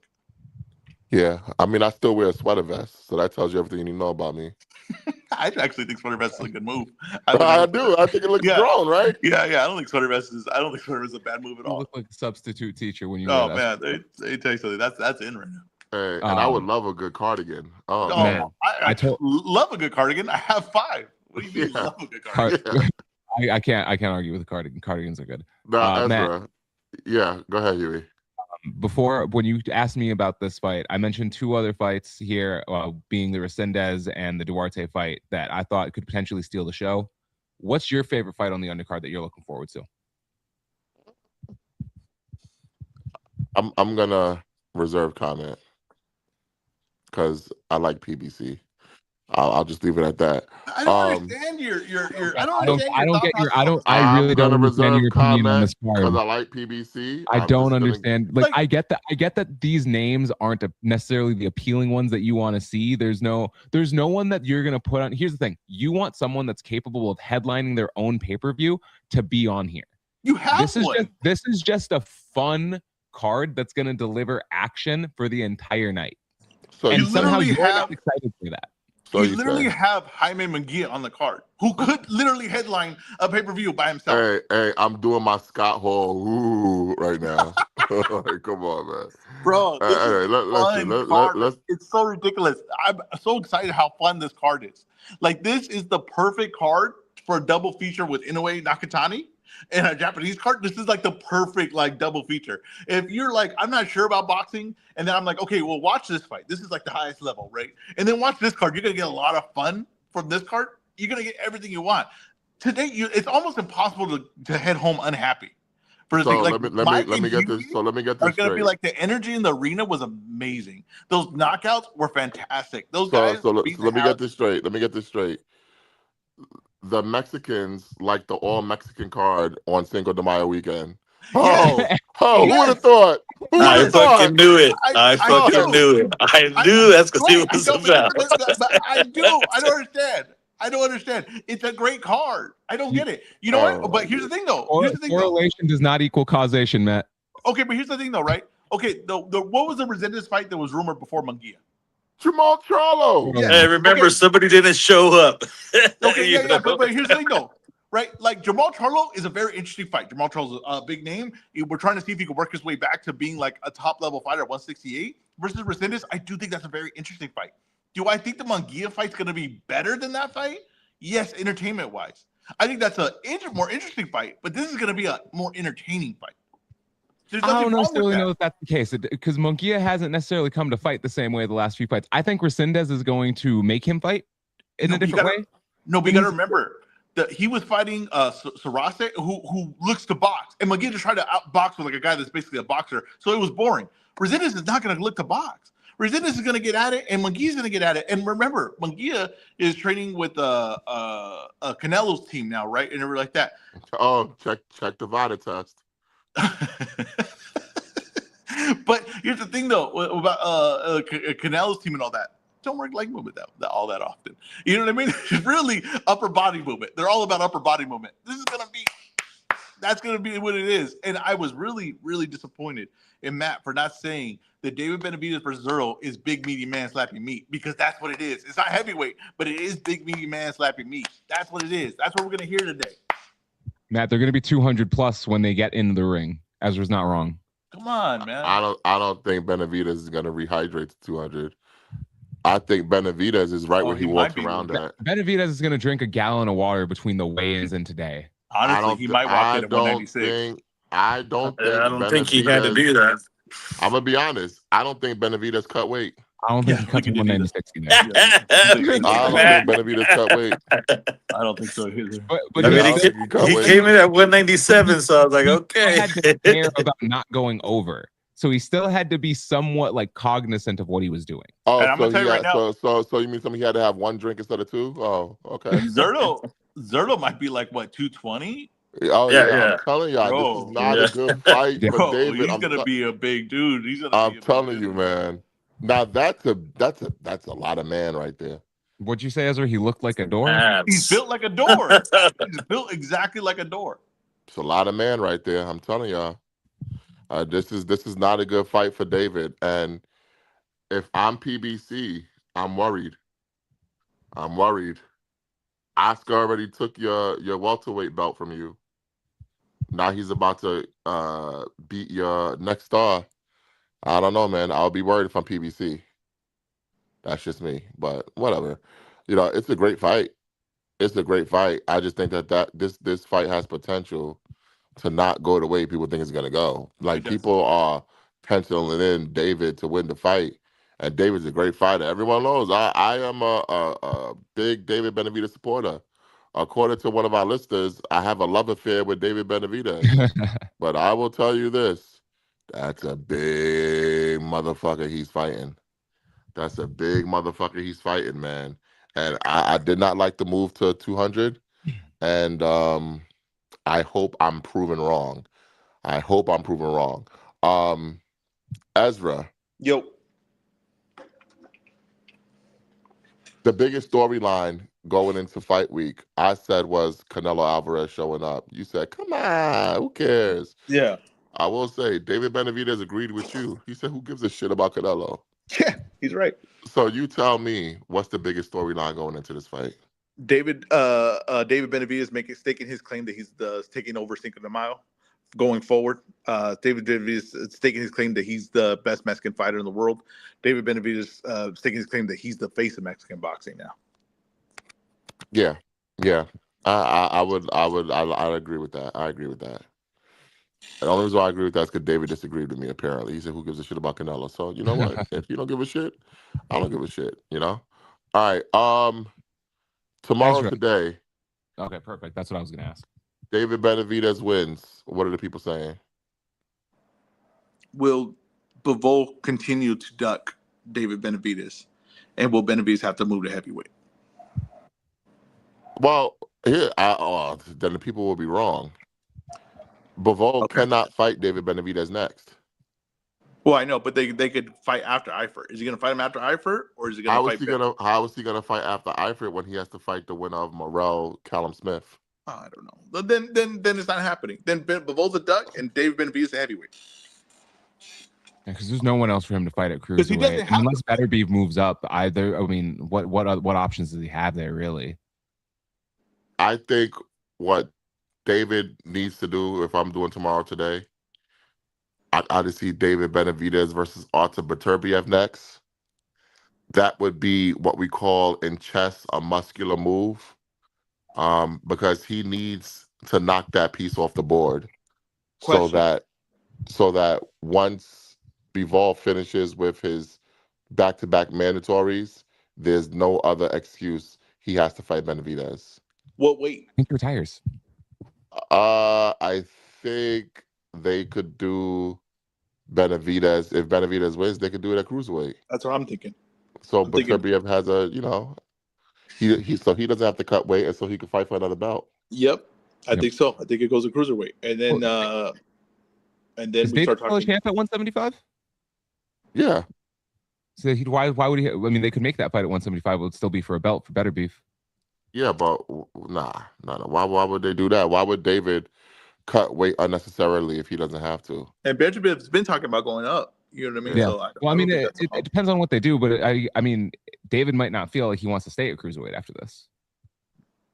Yeah, I expect him to stay see here. What it is. He was. I mean, he's not even at cruiserweight technically. Yeah, I expect him to That's stay here and keep moving up. I got to be honest with you. I don't see him going back down.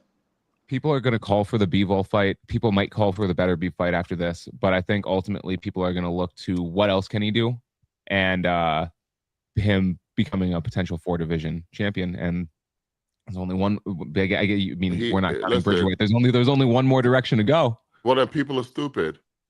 You cannot tell me that a guy who, let's be honest, looks soft and only came in at 196 pounds, you can't tell me that guy could go to heavyweight. No, I don't necessarily think it's smart for him to do that. I think it would be smartest for him to I don't think stay he at can. cruiserweight. I don't think he physically can. Oh, you can. Trust me. I'm at 225 right now. You can. It's possible to get to heavyweight. I'll tell you that right now. He can't get to heavyweight. Probably could, but he would lose some of the other skills that make him the fighter he is. He would lose some of his endurance. He would lose his speed. What about Jai Opatai? I mean, is he in the conversation? Do we think that No, that's he's Bro, a somewhat Zufa. possible? listen. He's not. Listen, if you sign for Zufa, you take yourself out of the As, Yeah, we're conversation. Ezra, not talking about any he's Zufa retired. guys. He's retired as far as I'm concerned when we're talking about real fights. And Well, I would say this. The one thing is, I kind of agree with you guys. Like, a lot of the guys do for they're not going to fight the other guys, right? But I will say this is that the they ring cards can't. still happen. The ring cards still happen.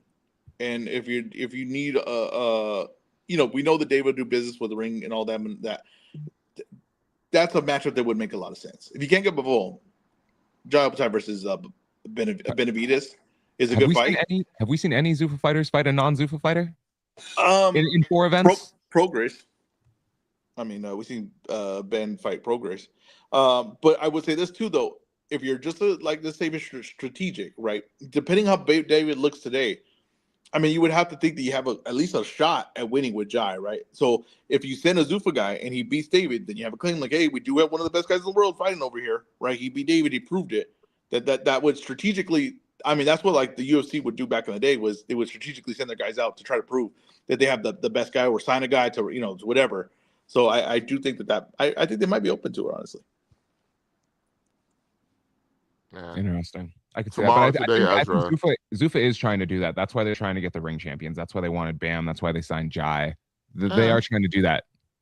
I don't really think that matters. Zufa is. I like Zufa. I like what they're doing. I'll leave it at that. I like what Zufa's doing. You're smart. You're smart though. They think the public is dumb. No, but I like what Zufa's doing. I think Zufa is actually doing better than I expected. They have found a niche. They got a little lane. I hope they continue to work that lane. And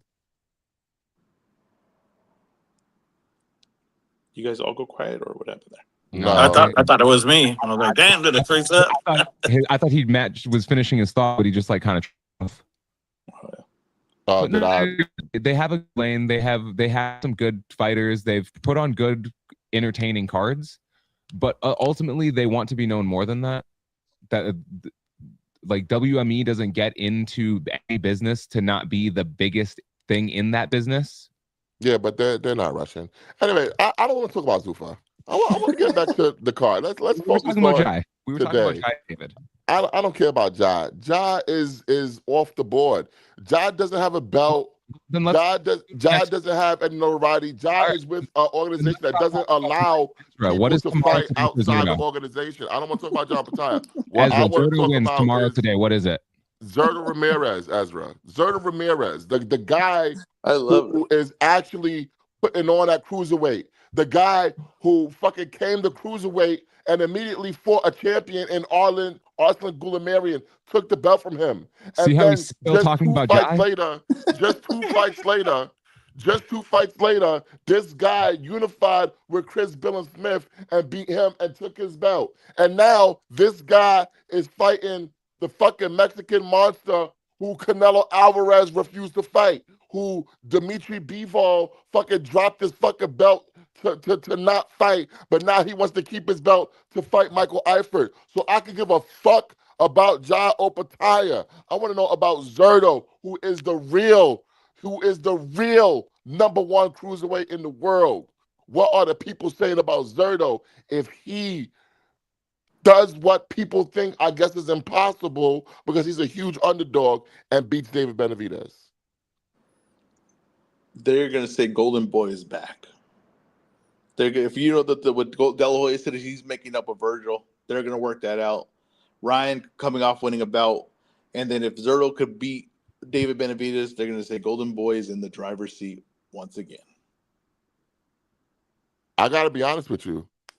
It's funny you mentioned that because I already think Golden Boy is back. All right. Yo, bro.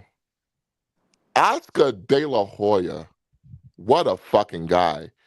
This guy has had the resurgence of all resurgences. I think and it's not Zufa, it's Turkey Al-Sheikh. Turkey Al-Sheikh being the disloyal fool ass bitch made punk that he is, him bringing in Oscar De La Hoya's biggest enemy, Dana White, I think it lit a fire under Oscar, and Oscar saw things coming that a lot of these guys didn't see coming. We were talking about it, but Oscar was actually, I don't know. That's why he was talking shit the whole time. And I think that them trying to lift Virgil from Oscar just confirmed it for him. And Oscar has been on his game ever since. Hey, PBC, let's make a 2-fight deal. Home and home. We Mm-hmm. do Ryan versus Barrios, Zerto versus David. Cool. Hey, hey, guys, look, they want to change the Ali Act law. Oscar De La Hoya, he didn't have to go up to talk to the Senate. He chose to do that. He chose to do that. And he put on the fight for boxing. So he has positioned himself as the savior of boxing. And people, like real people, I'm not talking about these fucking boxing reporters who don't know their ass from their elbow, who always want to be negative about somebody actually trying to do something. They would rather complain and throw stones at the person that's making the effort than actually get in the fight themselves. Okay, I'm not gonna call their names out because you don't deserve no pub. But Oscar, amongst the people respected what he did. The people respected what he did. So him doing that, and now they're talking about him collaborating with PBC on a Lamont Roach fight. They're talking about him bringing Virgil back into the fold. They're talking about him doing another big fight for Ryan Garcia. His young up and coming fighters. I got a chance to speak with their rising welterweight Joel Iriarte yesterday, and he, to a man, was effusive in his praise of Oscar De La Hoya. Like, yo, he's the reason I signed with Golden Boy. Oscar De La Hoya does so many inspiring things inside the ring and outside the ring that people don't talk about. He has such a great reputation. And then this week, Oscar De La Hoya has been the man at Fight Week. He has been the man at Fight Week, and you can see the glow. Like I said, he looks good. He looks happy. He looks healthy. He looks re-energized. And I think a lot of people see that and feel that. Like Oscar De La Hoya, even though Ezra declared him dead, he is back. He is back. And I fucking love it. Because this is what boxing needs. Can I, This is what boxing needs. can I say something that Oscar's good for a box. No, you already said they were dead. That's a mistake. Like you fucking call them dead. Like they got a whole bunch of rising stars. Like Uh-huh. everybody, man, Oscar can sell a fight, and man, and well, not only that, like he can sell a fight just to Los Angeles, and that's good enough. But he's beloved. Like Matt said, he was really focused this week. Oscar, like he was everywhere promoting the fight. I do believe Golden Boy is gonna have a surge. well, I want to say this, if I could just say this. Now, I did declare that the Golden Boy was dead. I did declare that, right? Every doctor has misjudged someone's being alive or dead. Any doctor in the world has The done surgery that. was a success, but the Yeah. patient died. Yes, every doctor in the world has done this. But I will say this, right? And there's a really a key factor. This fight tonight is going to be on the zone, right? As well as Amazon. Okay. The zone has this thing where they need a pay-per-view a month. And that's a tough thing to do. It's not easy. And they're getting so desperate for it that they're even looking to see if they can make fights with other promotions like PBC and get their fights over there. I mean, what is the rumored fight that was rumored this week for Ryan Garcia? You tell us. There's been Rolly so many. Romero. Rolly Romero, right, was a fight that's rumored, talked about, saying that rematch could be next. Okay, that's another Golden Boy PBC event. You got, like we said, like Jared Bell said in the comments, you've got Zapata versus Roach, another a hell of a fight. That's going to be on PBC Golden Boy Connection. If I have a feeling that bringing back Virgil means that there's a guy that PBC has at 154, the interest Virgil, the interest is probably a good payday for him. Maybe a guy from Texas. There you go, right? There you go. And that's what I'm saying. So these are, you see this connection. It's not going to go anywhere. This right here, this is a connection that people have been asking for. And personally, me and Matt have been asking for a long time, to say like, hey, can we just get this going here, these two rosters. And I do think that the fact that DAZN, right, who has deals with these fighters, is willing to say, hey, as long as we could get these fights on our pay-per-view model for this monthly subscription thing, we're good to go with the two. And I think that's going to lead to a lot of positive things for Golden Boy and PBC and fights being made that we want to see. Matt, one thing I wanted to add when you mentioned that Oscar went to, testify in front of Congress for the Muhammad Ali amendment that they're trying to put in, that's to his own detriment. Everything that's being put into this amendment helps him as a promoter. I don't think it does. I don't think it does. They don't even have their own gym, do they? Does Golden Boy have their own gym? He doesn't have to be a UBO, but what it does is it protects the need to have to disclose as much information. Why do we act like having our own gym is really hard to do? To fighters. What'd you say, Ezra? Why do we act like owning a gym is like a hard thing to do? Like, what does he have to build an NFL style?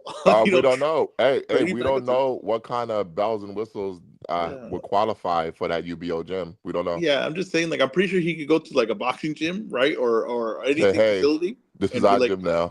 Yeah. Like, I don't think this is as tricky as you guys are making it. Oh man, but yeah, Oscar's back, man. Shout out to Oscar De La Hoya, man. Well, what a guy. And I don't know if you saw the promo video that he released on. Hey. Oh my freaking goodness, man!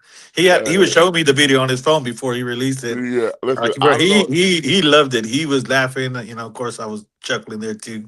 But man, he loved that video. Promo or porno? I didn't know what I was watching. I don't know what I was watching. But oh man, I did not expect that. I did not expect that. I was like, okay. I just saw too much of him and not enough of Holly. Oh shit, yo! And you know what? That's one thing boxing has been sorely lacking: the characters, man. Oscar, he is such a character from the promotional side. He's great for boxing, man. He is great for boxing. I don't know, you guys. I'm sure you guys did see it, but I'm sure Matt, you saw it. Did you see the production value for the weigh-ins? I mean, that was fantastic. That thing looked like a movie. Like, that was great. Then they had the mariachi come out. Like, that was fantastic stuff. Like, that felt like a big event. The one thing that worries me with like UBOs and all that is like, do we lose the feel of what these fights should feel like, right? Like, do you lose the feel and does it just become so commercialized that it's just so uniform and cut and like that? What we have this weekend and what we're gonna feel in the fights that we get this tonight, it's just the only kind of environment that boxing could bring.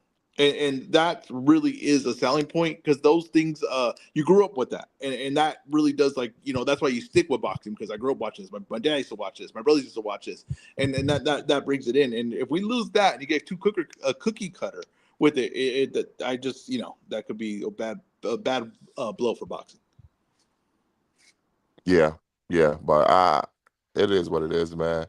Let's get into the rest of the card. We're going to turn the show over to you, Ezra. Give us your Ezra breakdown and Ezra report card for tonight's festivities. Okay, so report card, I give this card an A+. I love this card. I'm not like you, Matt. I love this card. I think it's so fun. I think it's a fun card. I think it's going to be, a brawl after brawl after brawl, right? That's what I think it is. And maybe a few in the crowd. And I hope it's not Mike or Huey. But I would say this right now. I think, like I said, my breakdown for David Benavidez, that I think that this is going to be a really close, competitive fight. Very good back and forth action, but I think David's work rate is going to win this on the cards. Munguia versus Resendez. Listen, Resendez is coming off a very good win against Caleb Plant, but I think that Caleb Plant was on the downside. I was thinking Resendez could maybe get Plant and Charlo, two guys on the downside, big names, and it would have been a hell of a run. I think Munguia is still fresh. I think Munguia may not have the most skill to be a high-level fighter, but the one thing he does is kind of like what Resendez does. He's a durable dude.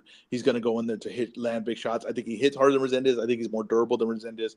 I think that he's going to prevail in an all-action fight, though.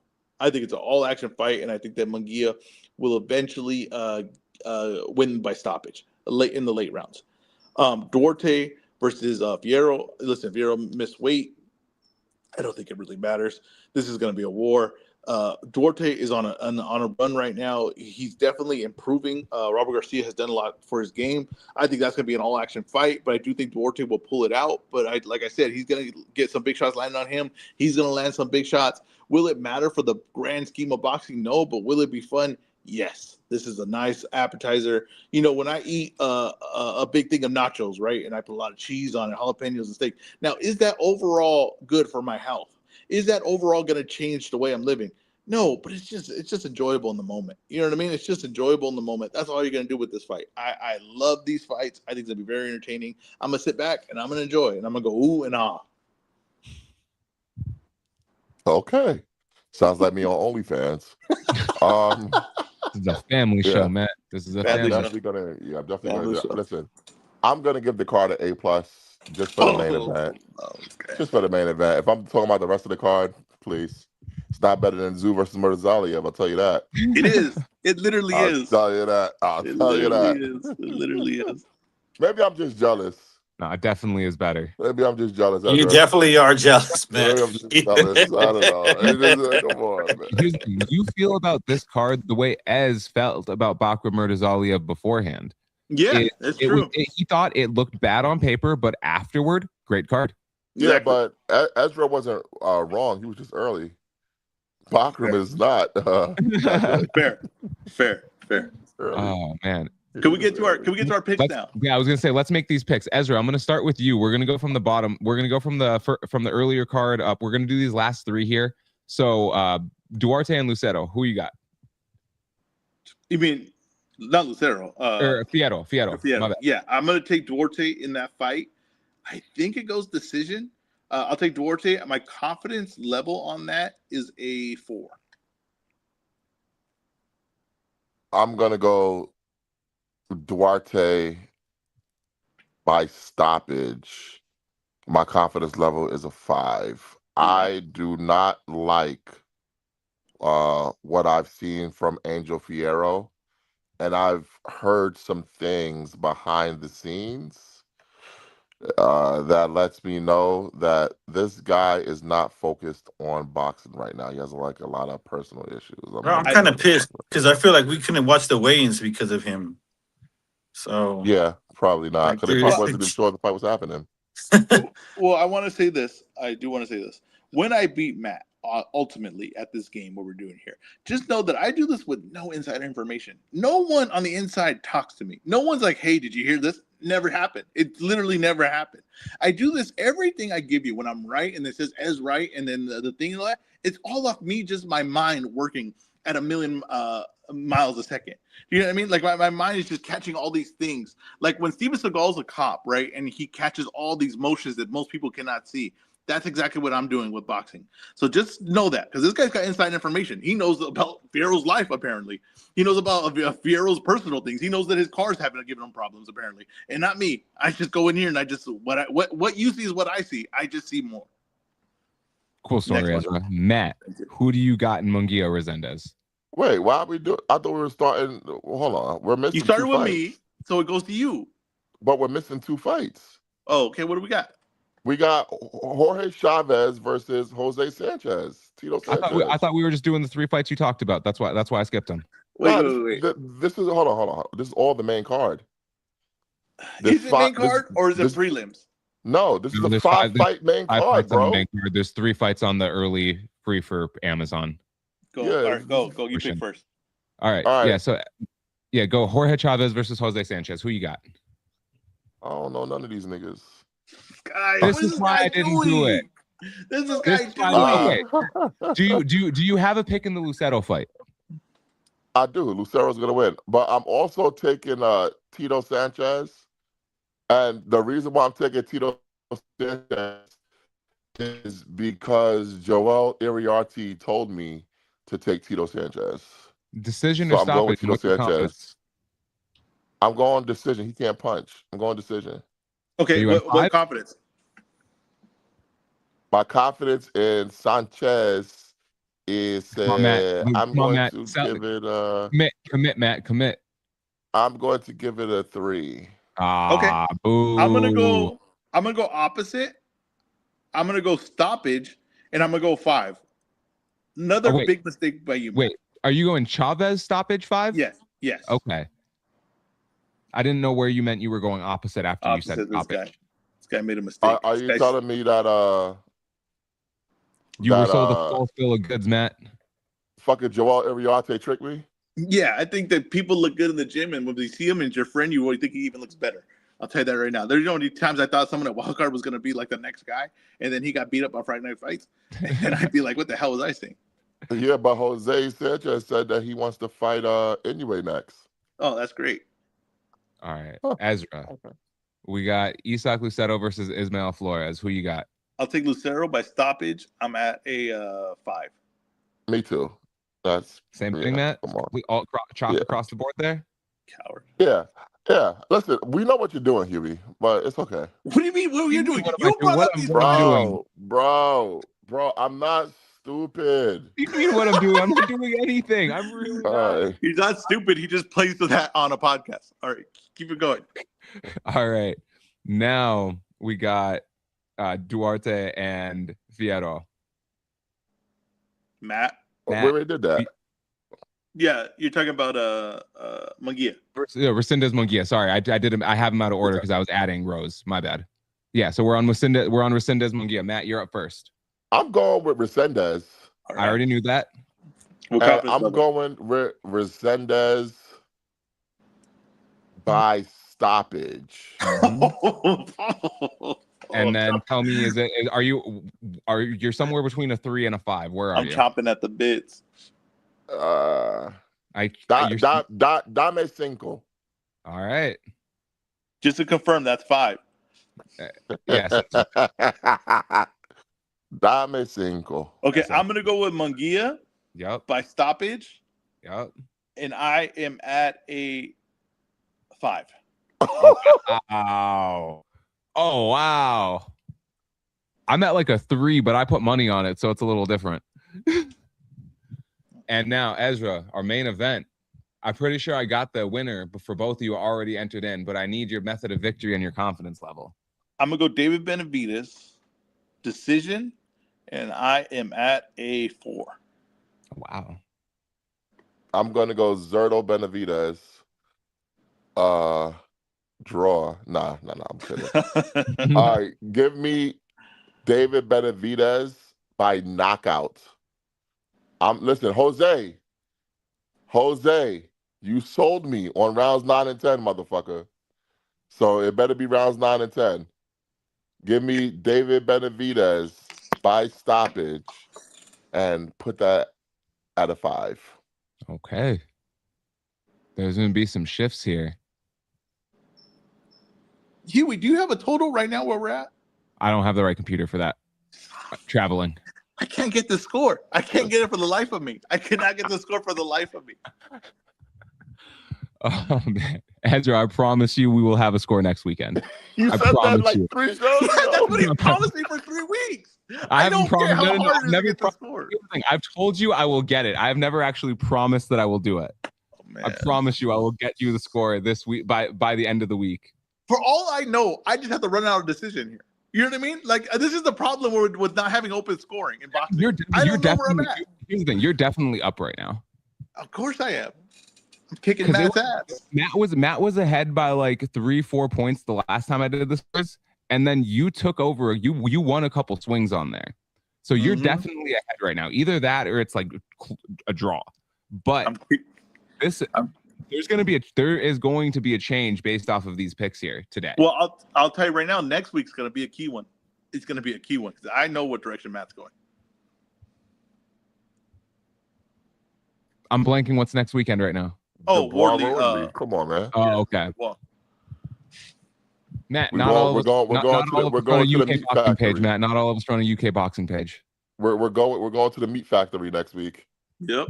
I mean, we're here this week, but we'll stay there. Yeah, no, we're going to the real meat factory. No. Come on, This right here is this is like a lean burger. No, next week we it's a smash burger. It's a smash burger. we getting meat next week, and someone's gonna be made someone's daddy next week. That's all I'm gonna say. That's all I'm gonna say. Daddy's back. I told you. I knew where Daddy's you're going. back. I knew where Daddy's you're going. back. That's all I'm gonna say. All I right, knew- Ezra. Let's make the people some money. What you got? I'm gonna go Benavidez. I'm gonna go. Benavidez by decision and Munguia by stoppage. Parlay that. Now I have only hit one bet this whole year. I'm just gonna let that be known. I've only hit one bet this whole year, and I'm pretty sure it had nothing to do with boxing. So this is my boxing bet for today. Benavidez by decision, Munguia by stoppage. You know what? Throw in Duarte, just money line. Duarte went on minus 1100, bro. Throw it in there. Let's get a little taste. Okay. You got it at minus 1100. It's minus 1400 here. It's minus 1100. Get a little taste. Just get a little taste. I am going to go with my actual decisions, and I'm going to give that to you guys as my parlay. Okay. So let's go Jose Sanchez money line, Isak, don't call me Isaac Lutero. We're going to take him by stoppage. We're going to take Oscar Duarte by stoppage. We're going to take Armando Resendez by stoppage. Okay? And then we're going to take Anthony David Benavidez by stoppage against Zerto Ramirez. All right? And that parlay, that 5-leg parlay, $10 gets you 1,300. Oh, that's pretty good. That's Yeah. pretty good. No, you know what? I want to hit this week, so I'm going to backtrack on that thing. I'm going to go with Benavidez by decision. No, I'm going to go Benavidez by decision and Munguia just to win. That's the parlay. Just Munguia money line and Benavidez by decision. Pussy. Okay. Okay. No doubt. Oh man. All right, man. Let's talk boxing. Okay. I don't know what we're doing for the first hour and a half of this, but all right. Nah, I mean like boxing news. Okay, all right. Yeah, we're in the quick Ezra. We're in the quick hit section of the show. I don't. Let me tell you this right now. When I see the end of the run, marathon or whatever, when I see the end, the finish, I keep running through it. So I'm telling you right now, I'm not gonna stumble across this. I'm not gonna crawl across the finish line. I'm gonna sprint through it. Matt, I know you like to keep things concise. You like to keep things consumable for the listeners, for the people. We're at 2:13 right now. Man, fuck them. They're gonna get all this dick today. Come on, this is a family show. This is a family show. Is this really? Yes, it Absolutely, is. absolutely. Hold on. It's a family show in the sense that Ezra's family watches. Listens to the show. Let me ask you a question, Ezra. Only if it's family content. You can only answer the question if it's appropriate for family content. Can a boxing show be a family show? Yes, you know what? Yes, it could be. It could be. I aspire to be. This is boxing. All right. Oscar De La Hoya says he's working to patch things up with Virgil Ortiz. First of all, do you believe him? What does that entail? And how soon are you expecting Virgil back in the ring? Yeah, I think no. Let's go with Mike. Mike, your boots on the ground. You're there. Are you getting a sense that Virgil coming back could be a real thing? I do. I really think Oscar's sincere. I really think that it's a real thing, with the landscape. Not that it's a must, but it definitely helps Golden Boy. And I think they'll do right by Ortiz. He just made it clear that they're talking and things are headed in the right direction. Oh, man.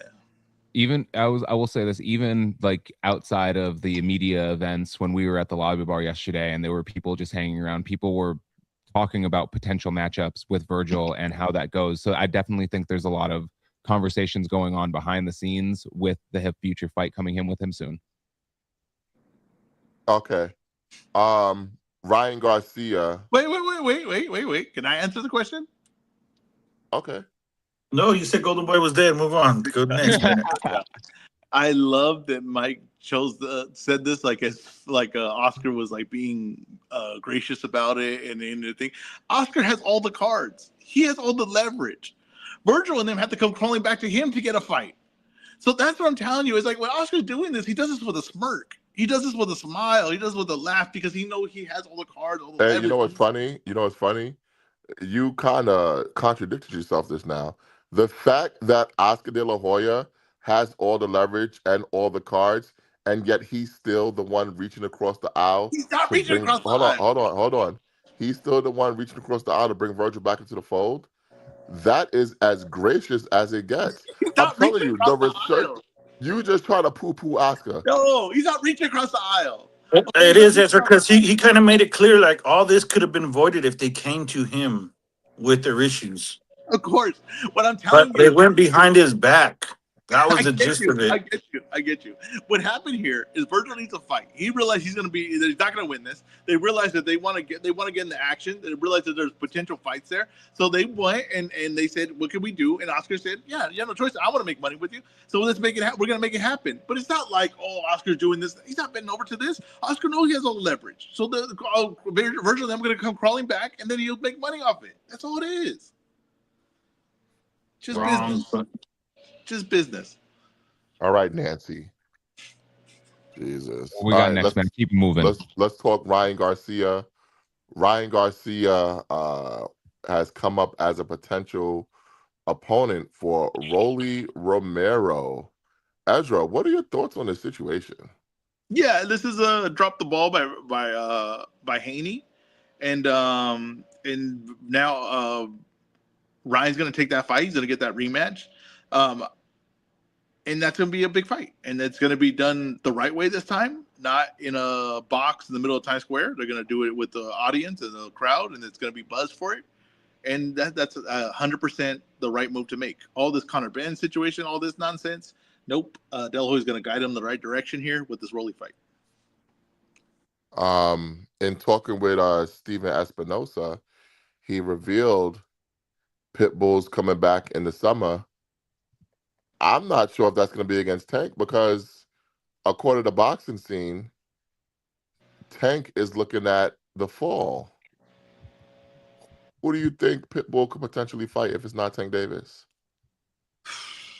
That I don't know. That I don't know. I mean, I don't. This whole Tank thing, I don't even give a damn about him anymore. I gotta be honest with you. I don't care. Oh, This whole thing, shut the already fuck pushing up. dates around, again. Not sure when I'll come back. Oh, I'm looking late in the year. I'm tired. I'm already sick and tired of it. I don't Who want to does hear Golden Boy have at 135? Not like a great boxing show that doesn't care about boxing stuff. You know what I mean? No, I just don't care about Tank. I don't care about Tank. I don't care about the nonsense of it. But who was the guy we were saying Cruz? Oh, Russell. Cruz and Russell. Can we get that fight? That's a damn war. That's violence. That right there. Give me that fight. I like that. I would like to see Tank, if he's not fighting Cruz, fight Kid Austin. That's not even the question you asked. You asked you asked about who Cruz could fight, not Tank. Yeah. Well, with Cruz, you already gave the guy. You said Russell. This guy. Let me tell you something about this guy. That just, to me, that said everything. That said everything right there. That even when Tank's not even in the part of the conversation, you still answer the question for who Tank was fighting, which I don't even give a damn. I'm a Tank guy. What can I say? Here's the thing. When Tank's tickets are on Ticketmaster, I'll care about who he's fighting. First of all, this is crazy, man. First of all, they're gonna be because last time I heard him talk, he was talking like he wasn't sure he wanted to fight anymore. Matt, when Tank come back and fight, I don't want these two on the show. All right, you know it's like the Detroit Piston fans that gave up on them. Nah, stay on that side. Don't come back over here. To show that you don't want me and us on the show. You don't want anyone to hear or see the show. Inoue today, you saw Inoue versus Junto. You're gonna watch Benavidez versus Zurdo. These are real guys fighting each other. Then there's no excuses, no nonsense, no nothing.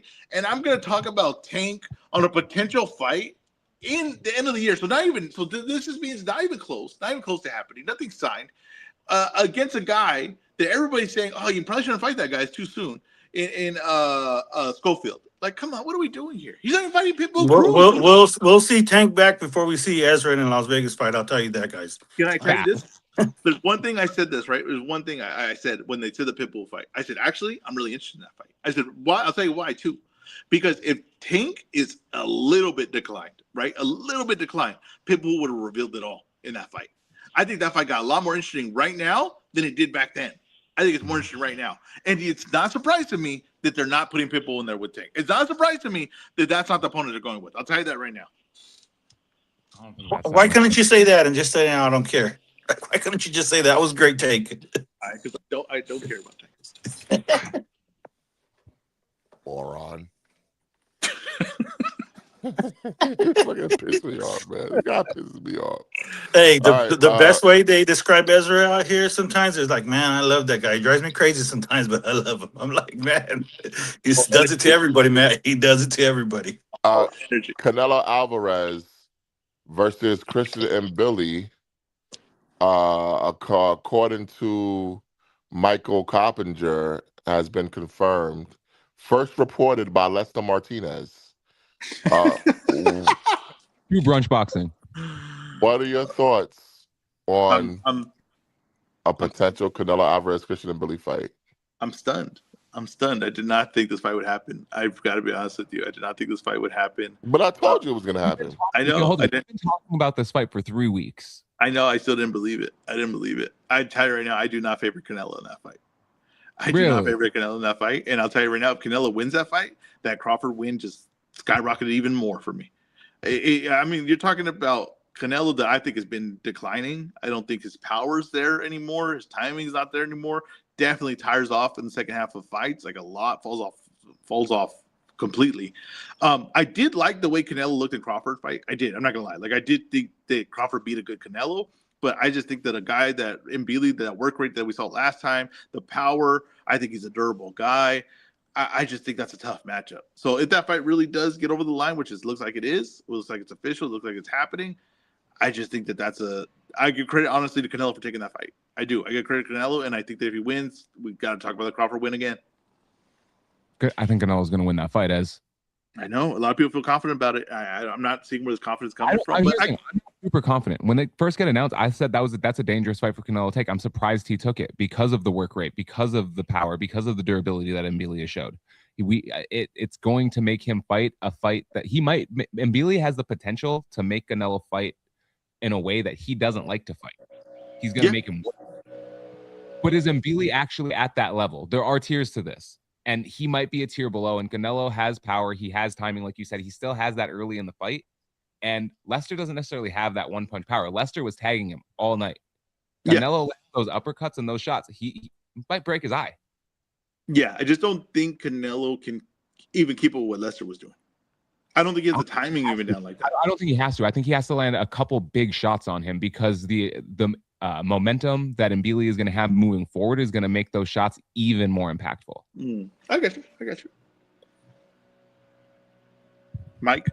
I think Mbili's getting stopped. Yeah. I think Mbili's getting stopped. I don't care. I mean, you know, I'm to have this stupid ass fight outside of America, that pissed me off in the first place. It's just like whatever. I really don't care, you know. Well, I might have some good news for you, Mike. It doesn't seem like this war is ending anytime soon, so it might be in America. That fight might be in America. Hopefully so, man. I mean, hold on. Let's for the fans, it's just for the fans, it's a lot better to get, you know, interviews and content. You know, I'm out here working, Ezra. You know, I can't get any interviews in Saudi Arabia. I can't get any. It does no good for brunch boxing, for boxing to be in Saudi Arabia. I'll just tell you right now, Turkey might send out a tweet saying, "Open up that straight, you crazy bastard." He might send that tweet out because he needs to get that fight over there. He might send that tweet out. Matt, what do you think about the fight? You said you thought he stops Canelo wins by stoppage, but what was your initial reaction to it when you heard it from Lester? Honestly, let's talk about like when you first heard the announcement, not now that it's official. I don't give a shit about the fight. I don't care, bro. Thank you, Canelo Alvarez. Thank you, bro. This guy, man. Canelo Alvarez suffered the worst defeat in the history of boxing and I'm supposed to give a shit about his next fight, I don't give. And he's fighting in Saudi Arabia. Wait, I so don't just care. question. You care more about Tank's fight than Canelo's fight? Yes. Interesting. Yes, 100. Interesting. Hey, guess what? One of us Hey, is going to be at the Tank fight. one of them's gonna fight a top guy in his weight class. One of them is. One of them's gonna Yeah, fight a top Tank. guy in his weight class. Tank. No, come on, man. Cut the BS. Oh man, that's funny. All right. Tyson Fury plans on taking an interim fight before the Joshua fight. Jesus. Ezra, what are Do your it at a thoughts? do it at like a house show or something like that. Don't put it on TV. Do it at a house show. Honestly, if they were smart, they would do it as a doubleheader with Joshua. Yeah, I guess. But probably two fights I don't give a damn about. But Yeah, yeah, but at least they'll be on the same card. bro. I'm gonna tell you right now. This is what hurts boxing. Like, if you want me to complain about something, it's stuff like this. It kills me inside. It kills me inside. This is why I hate college football. Like, I don't want to see a powerhouse play Division I school. I have no interest in that. You know what I mean? Like I or was it Division II? I don't even know. I don't even know the college terms. But I don't want to see a powerhouse play like a team that has no chance. And that's what this is. Like, I have no interest in it. It's not entertaining to me. And honestly, Tyson Fury doesn't even get the work done in a interesting way when it's a guy that he's overmatches. So I just don't care for it. I don't care for it. I really don't. I thought Fury just had a tune-up for Joshua. Yeah, I guess he needs to. Yeah. Whatever. Who cares? Listen, this is a fight where they need to just fight each other. That's it. Yeah, it's like, They need to hey, just fight each other. let's get it done What's your now. thoughts on Lamont Roach Zepeda? It's a beautiful fight. Great fight. I can't wait for it. That's fantastic. What great matchmaking. Cepeda, I'll tell you right now, that fight could end in a draw. That's a good fight, man. That's a good fight. Bro. If that fucking fight ends in a draw, Roach. that would be Lamont Roach's 13th reason why. Yeah, Roach is he's our Badu Jack. Yeah. He's our Badu Jack. Mayweather Pacquiao too, moving out of the sphere to remain in Vegas. Thoughts? Yeah, that makes sense. It doesn't make sense to be in the sphere. That's what you think this fight's happening. I don't think this fight's happening. Yeah, I don't think it doesn't sound like it is. But I just but the sphere never made sense at all. All right. Last bit of news of the day. Matt from Bunch Boxing potentially working with Zuffa? Question mark? Is that why you like what they're doing? Hey, listen, nah, I'm kidding. But yeah, shout out to Zuffa though, man. Shout out to their fighters, and shout out to Golden Boy. Yo, Golden Boy has treated Mike like a king. Shout out to listen. These promoters know how to put on great events. You had Oscar de la Hoya, Julio Cesar Chavez Sr. Oh my God. This is honestly, this has been a huge celebration of the Mexican culture. And I'm happy for you guys, because it has to be, well, maybe not Ezra, but I know Mike takes a little bit of pride in seeing like his country displayed in such a prominent way, man. I know. I just fucking know it, man. Now Ezra's like, hey. Just leave fight week. I like my head attached to my shoulder. Ezra when you bring up says, Mexico. just leave fight week with your head attached. Yeah. But let me tell you something Mike. right now. You touched on something, and I'm gonna say this right now. And I heard Chavez's interview where he said, he's not from Mexico, he's Mexican American and all that. And listen, we've been dealing with that for a while. And you know what? They all say that until they ain't got no one up, and then the Benavides is on top or Bam's on top, and then suddenly, hey, we're all family, we're all together on this. You know what I mean? I'll just let you know that right now. So us, let me tell you something. The Mexican Americans right now, we're carrying the load, and you know what? I'm tired of carrying the load. I gotta tell you right now. I need someone Oh else to man, step up. Hey, here you, comes Republican Ezra right here. Tired I'm of these tired listen, of niggas. carrying the I'm not. load. I'm not going to agree with. I'm not going to agree with everything Ezra's saying. But to Ezra's point, there's a reason that when people are like, "Who are the greatest Mexican fighters of all time?" People are like, "Does Oscar count?" Hey, I'm tired of carrying the load, man. I'm tired of carrying the load. The future is now. All right. And the future is Hold on, Errol hold on. Spence versus Tim Tszyu, who will be announcing their fight officially shortly. Kickoff press conference. Mike, I'm pretty sure you're going to be at the event. Hopefully, Huey's on the way there Mike's too. outside. I'm He's head. on his way there right now. I'm I am headed not there on as my we way. I'm speak. still doing the What show at what the what moment, what are but your I will thoughts? be on my way. What are your thoughts, Mike, on Spence versus Zoo? Man, I just feel like 2026 is the year of 2016. You know what I mean? I'm not too excited about it. So, Earl's my guy. So, I'm there to support. But 2016 is ringing in my ears this year. This is a Now, true loser leaves town match. you got to see Spence yesterday, at least from a distance. How did he look, like Hey, health wise? you look fantastic, man. Okay. You look fantastic. He looks like he looks like he's getting into fight shape. He doesn't look Yeah. fat. He looks like he's been working out. He looks like he's been in the gym. He doesn't look like he's near on weight, but he looks like he's preparing to be in a camp and be ready for a fight. Ezra, what kind of things are you looking to see today during this kickoff press conference? I mean, demeanor. I want to know. What is he saying? Uh, is this uh, is this ready to kind of make a run? Right? Is this ready to get in there and you want to get in with all the top guys? I want to see that because that's who Spence is. Right? Spence has always been a big game hunter. He wants the top guys. I want to see that from him. That's the mentality I'm looking to see. Yeah, yeah. I just want to see what it. I just want to see what he looks like up close in a fight situation. Where the juices are flowing. Tim Zoo's gonna be in his face. I just want to see what it looks like. I want to see what it looks like. I can't wait. Errol Spence, welcome back. Boxing has missed you. All right, Mike, man. before we get Uh, hold up, Mike, hold up, Mike. Before we get out of here, Jay Beasy needs a food report. Needs a what? A Food food report. report. Oh, dude, I didn't want to show. The food was so fantastic. I couldn't even show Matt. We got two meals in the same fucking day. I was like, oh, damn, I did that. So I'm thinking PBC hates New York, man. Yeah, they gave us tacos. They gave us arroz. All sorts of good shit, man. PBC, baby say, baby say. It's all good. Ezra, what we got coming up for the people today? Oh man, we got a post fight right after Benavidez Zerto. We got a post fight. We're gonna talk about all this fight. You're gonna hear Matt say, what a great night. Every fight delivered. You're gonna hear Matt say that. We're gonna break down how I I got hope it, all so. my predictions right. Matt was wrong. Huey will not have a total for us, but we will get a hear from Huey and Mike on how it is outside, how the arena was, and it's gonna be a great day. Stay tuned for the post fight tonight. That's all we got for you guys. We're coming back for the post fight. Hey, we've been hitting y'all with content all week. Go Bro, it's support like Bunch Boxing. like Yeah, six Mike, if shows you, this week.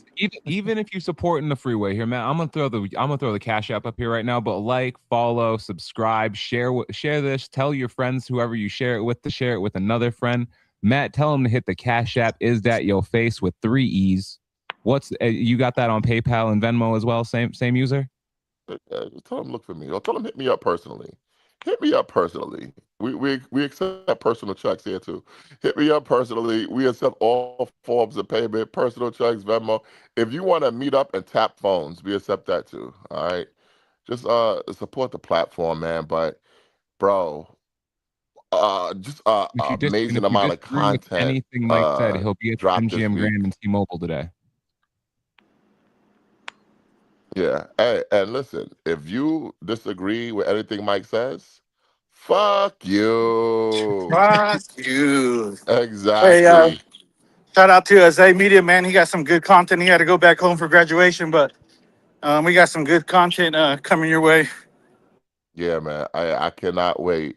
But we must bid this episode adieu. Congratulations to Naoya Inoue. Congratulations to Takuma Inoue. Congratulations to all the winners. I want to thank Nonito Donaire for joining us to break down the fight. I want to thank Emily Gerton for breaking down tonight's fight. I want to thank all the Brunch Boxing listeners and supporters for tuning in to today's episode. But this has been another edition of Brunch Boxing. He is our COO, the Mexican Al Heyman Mike. He is our host, Ezra Boxing. He is our producer, Huey P. I am Matt. We are Brunch Boxing, and we are out. War Benavidez. Fight news. It's not fight news. It's Brunch Boxing. Brunch Boxing, man. Y'all Brunch Boxing.